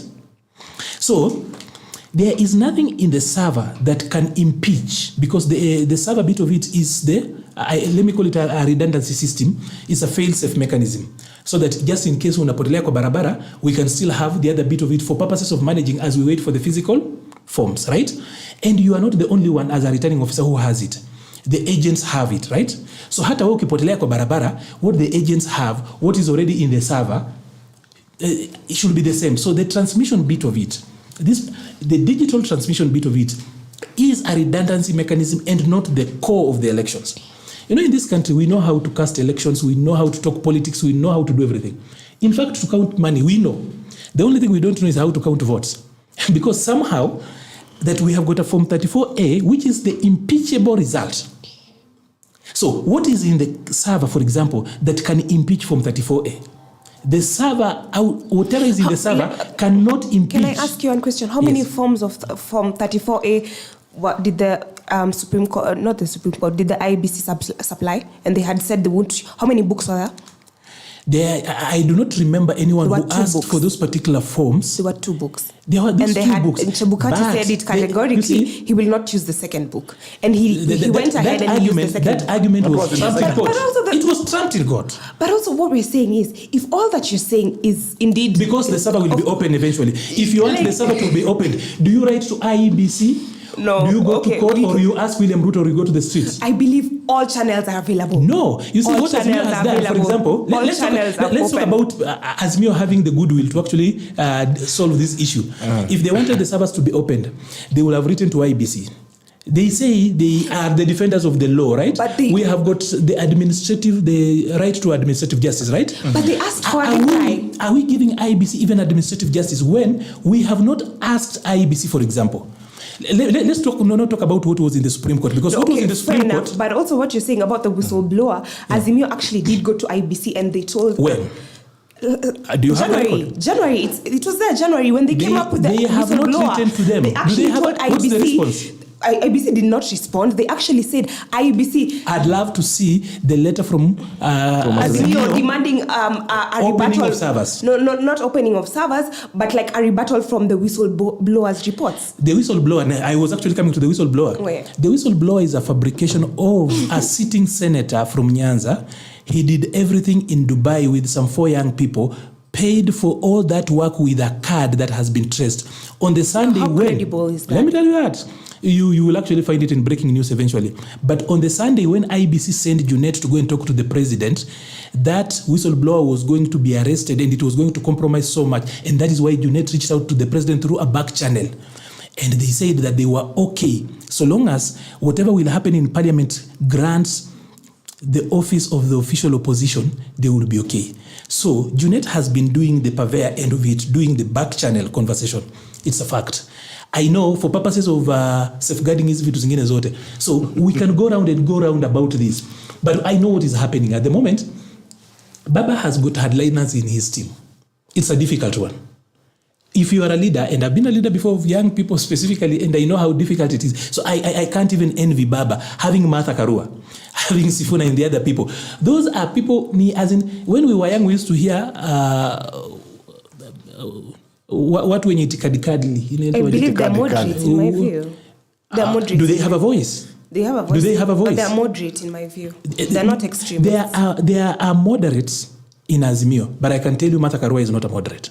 In my view, if I look at 207, that is the first time I voted in 207. I know what Martha Karua is. She is not a moderate.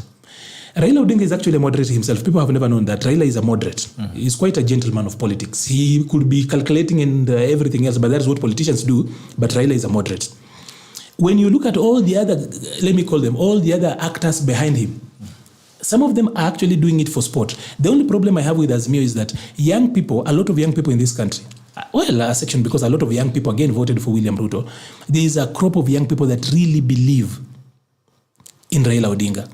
But just allowing them space and room to be on the high table is where he draws the line. Mm-hmm. Specifically, like, you look at Kenya Kwanza's list, it has got a mix of experienced hands, newcomers. That is mentorship we are talking about, right? So that they also can move. Somehow, even somebody like Babu Owino, who was mobilizing, but Babu Owino's sector, let's assume that Babu Owino was a general. His sector of the maandamano ilishika, yani ilikach. Ukiangalia tu hiyo Outer Ring Road, hizo sides za Babu zote zilikach. The police were literally camping in Jacaranda to ensure that it doesn't work. It was one of the places that worked. But Babu Owino amenyimwa kukuwa PSC chair, amenyimwa hata kukaa tu kwa hii committee. Somehow they don't trust young people. Those slots are so limited. And that is why I'm telling you, when you bring somebody like Esther Okenyuri, for example, this is a good mix of old and young. Here, young people in Azimio have paid sometimes with their own lives. It's only fair that when Azimio is actually constituting its team, mm-hmm. we know Baba represents the young people. He was complaining. He was here. So I'm just saying, I didn't even know he was here. This is the truth. On Friday. But let's talk about now, even as people who are relatively young, right? Honestly, the young people in Azimio did their deed. When Baba calls, they show up. So it's good to have Gaucho, to have Okanga and Kinababu and others do the actual marching and shooting. But when it comes to the negotiation of a future that will define where they are going, you say, okay, you guys can actually be in the secretariat na huko chini. Why not have at least hata tu babu wino hapo juu? On that particular bit, it's a grudge I have with Azimio. As in, it's personally it could be subjective. I think that's pretty much. I think it's premature because I do believe we have got 7 in Kenya Kwanza side. Out of the 7, we talk about the face of Kenya, right? When we talk about when you are doing anything around the constitution and the law, you should do it and have the face of Kenya. Honestly, out of 7, there is not even a bad young. Wacha sikuwa tababu. There is not even a bad young man. Ule mwenye Kenya Kwanza ingepata parliament ikapatia. Hata tukabaya. But I think that goes to both political. We talk about this 7. The 7 is such a limited slot, honestly. No gesture. You know, when the president comes out and says that as the leader of this nation, I have heard them and Arnold, I will step back. Why are you not putting the president of Kenya to task when he said that he will have CSs, young people I am on record of that. And also when he said he will give. If there's something I have been consistent on. It's an issue with both political For the last 10 years, if there's anything you go online and find, I dealt with Uhuru Kenyatta even when I was the chairperson of the TNA Youth League and they were not appointing young people, I will tell them that. I have dealt with them throughout for the last 10 years. What I'm saying is that we cannot blame government and then justify what the opposition is doing. When Baba is wrong, we should also be strong enough to actually say, hapa Baba naye umekosa, ama hapa umetuachilia. It doesn't hurt and you will not be disloyal. More opportunities will come up. When we are forming government, when you are not on the table, how will I think about you? I love the optimism.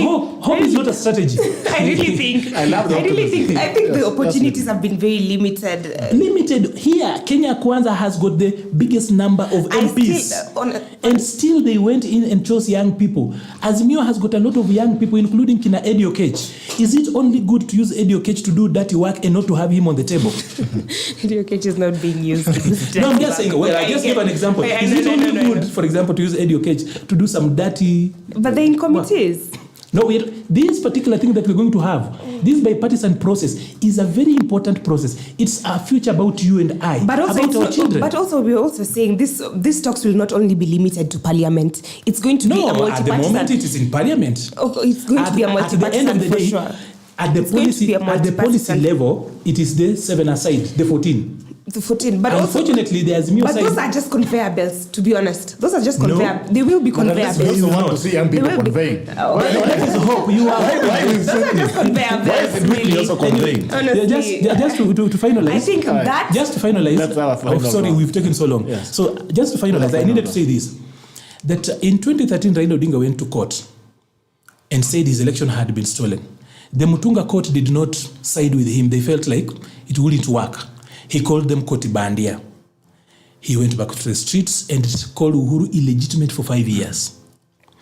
In 2017, Raila Odinga went to court again. This time, the Maraga court thought that he had a case. I always feel like the Maraga court was qualitative. The Mutunga court was quite quantitative at that particular time. They decided that the process was an important process in our jurisdiction, even as we work out.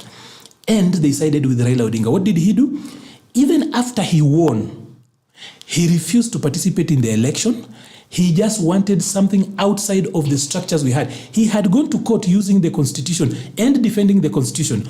But when that court granted him a relief, he refused to take that relief and wanted something outside of the court. So when seeking justice, he would use constitution as a shield. But when he wants to achieve his means, he refuses to use that constitution. What am I trying to drive at? I'm trying to say this, that he then forced through and had a handshake. By the way, on 30th January, I traveled on 29th from Mumias and came to Nairobi to participate in that mock swearing in. You go to my Facebook, there is a stream live. I was streaming live on 30th January 2018. I was at Uhuru Park. But then hindsight, now looking back, you realize one thing, that eventually when we saw him showing up on the steps of Arambe House, everybody, including members of parliament, some of them who are very my close friends, were just as surprised. Then I started thinking, we the people that do the marching and shooting are not consulted by the generals, not even hinted at. Like, for example, before the Maandamano, he went across the country and did people's barazas and everything else. and then of course told people tunataka kwenda maandamano. He was selling and people bought in. But when he did that statement, he did not even tell us anything else. The statement just went out. They just negotiated and it went out. Of course, you talk about the realities of that being difficult. Now, what am I trying to say? Raila has got a way of winning after the race.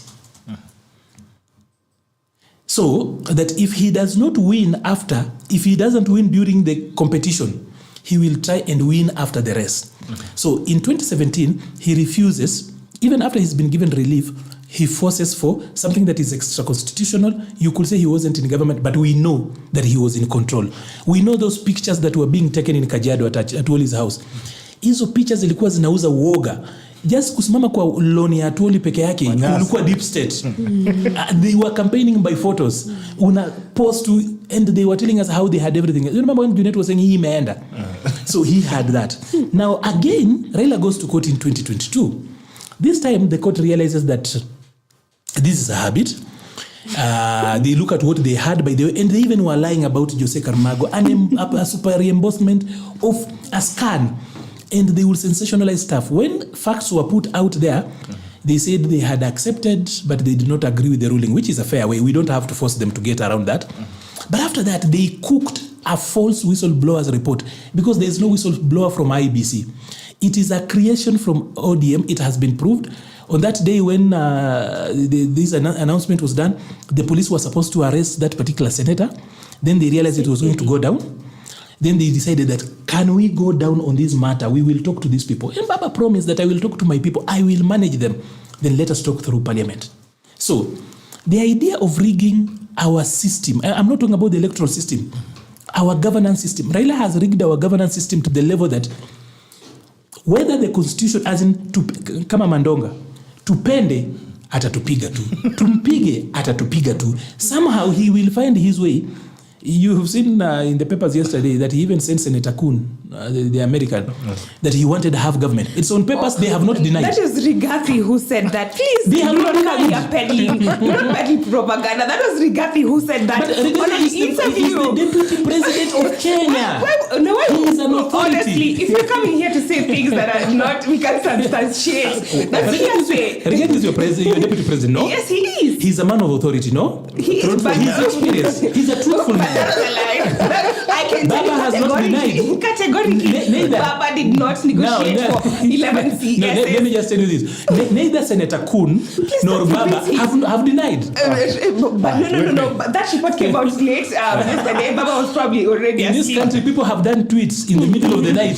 Senator Kuhn or Baba have not denied. That was a lie. Rigathi lied. As we go. Rigathi lied. Anyway. Okay, so for my rebuttals, I'll just say that the talks will be, it will be a national dialogue. It won't be the precincts will it won't be in parliament only. It's going to be multi-partisan. Sorry, that word was a bit hard. Multi-partisan, and we expect goodwill from the Kenya Kwanza coalition, and.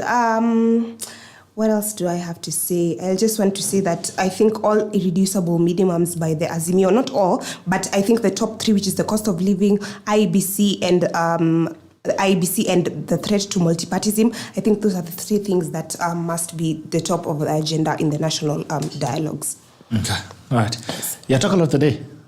My tackle of the day is, I think I want to send a message to the government. I want to tell them to be to practice fiscal discipline.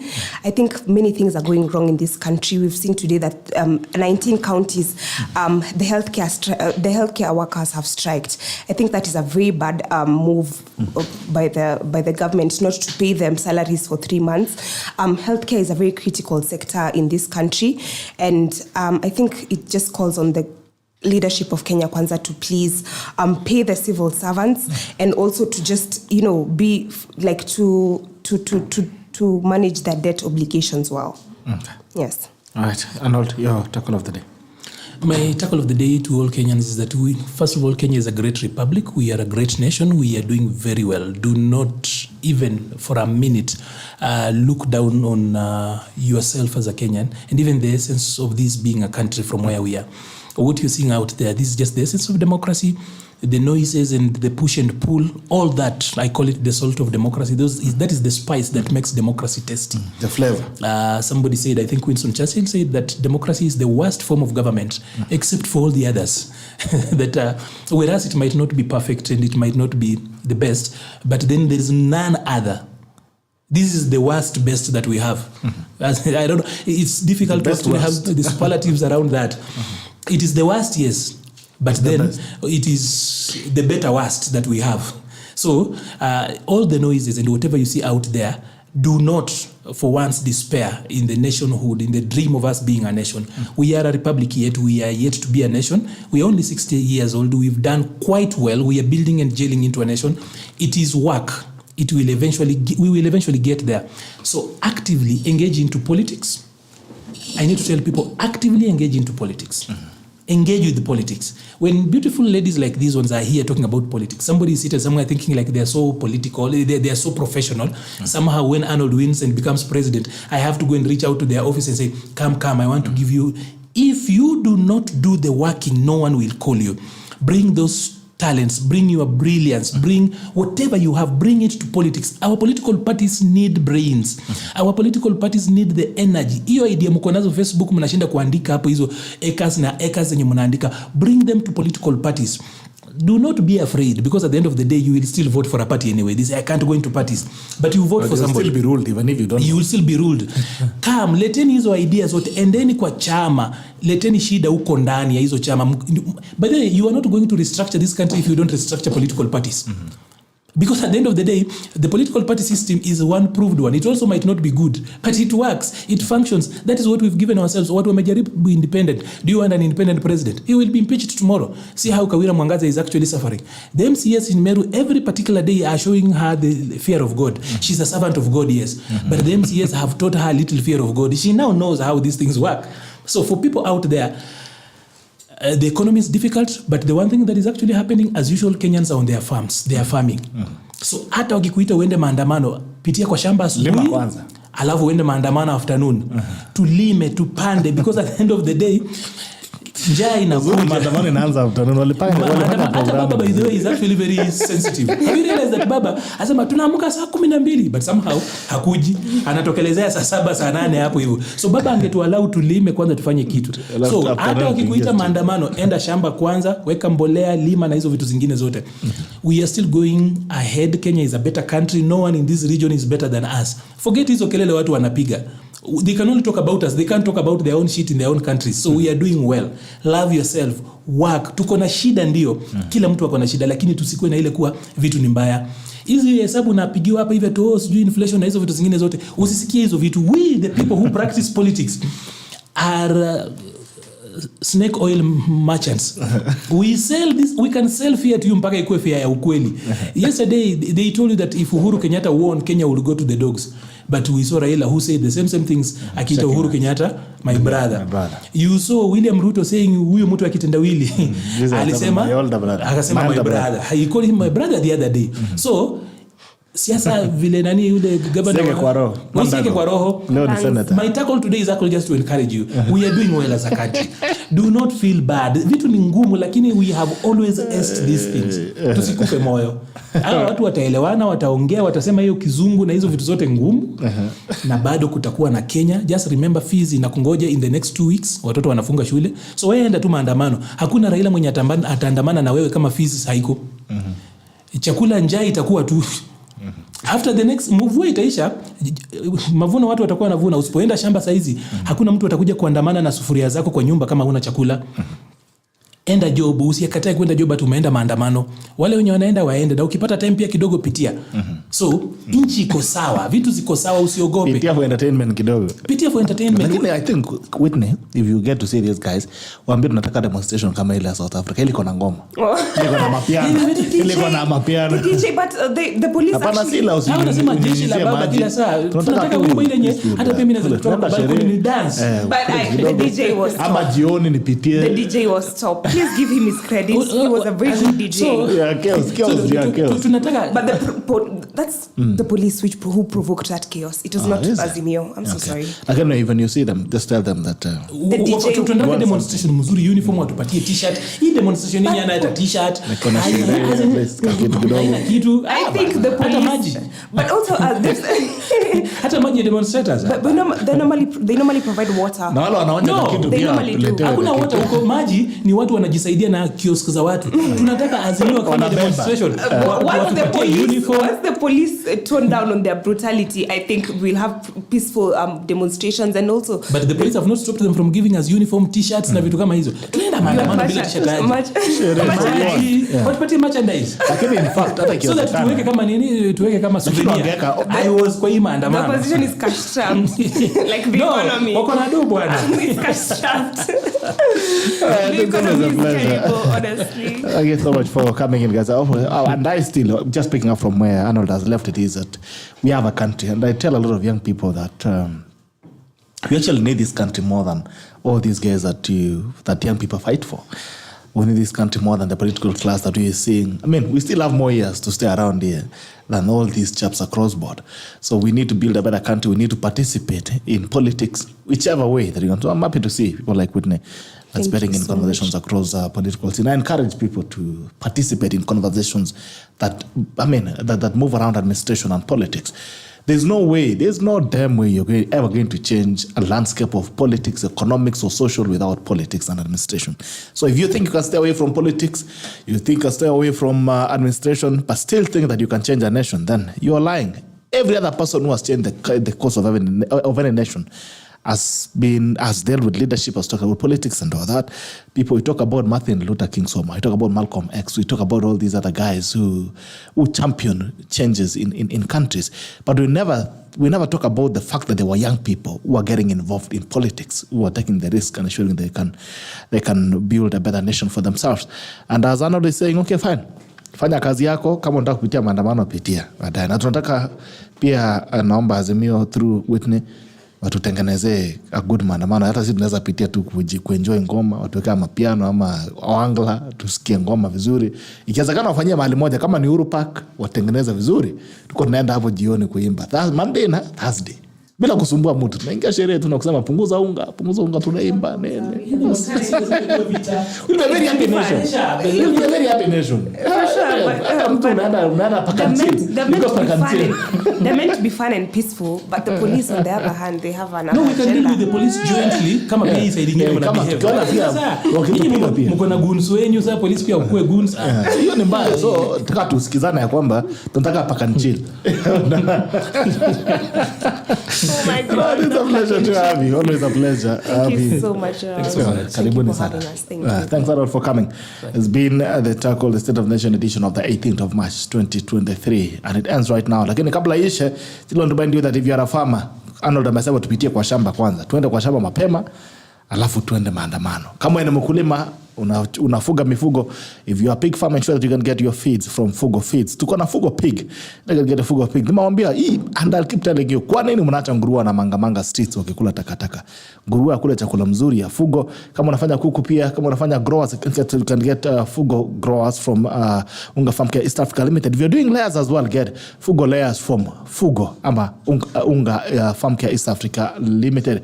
If you're also doing dairy, ensure you can get the best production from your animals when you use Fugo Dairy from Unga Farm Care East Africa Limited. Pale tunasema nini? Fugo, malezi bora, unapata mapato zaidi. Ukifanya malezi bora kutoka Fugo, unapata mapato zaidi. Malezi bora.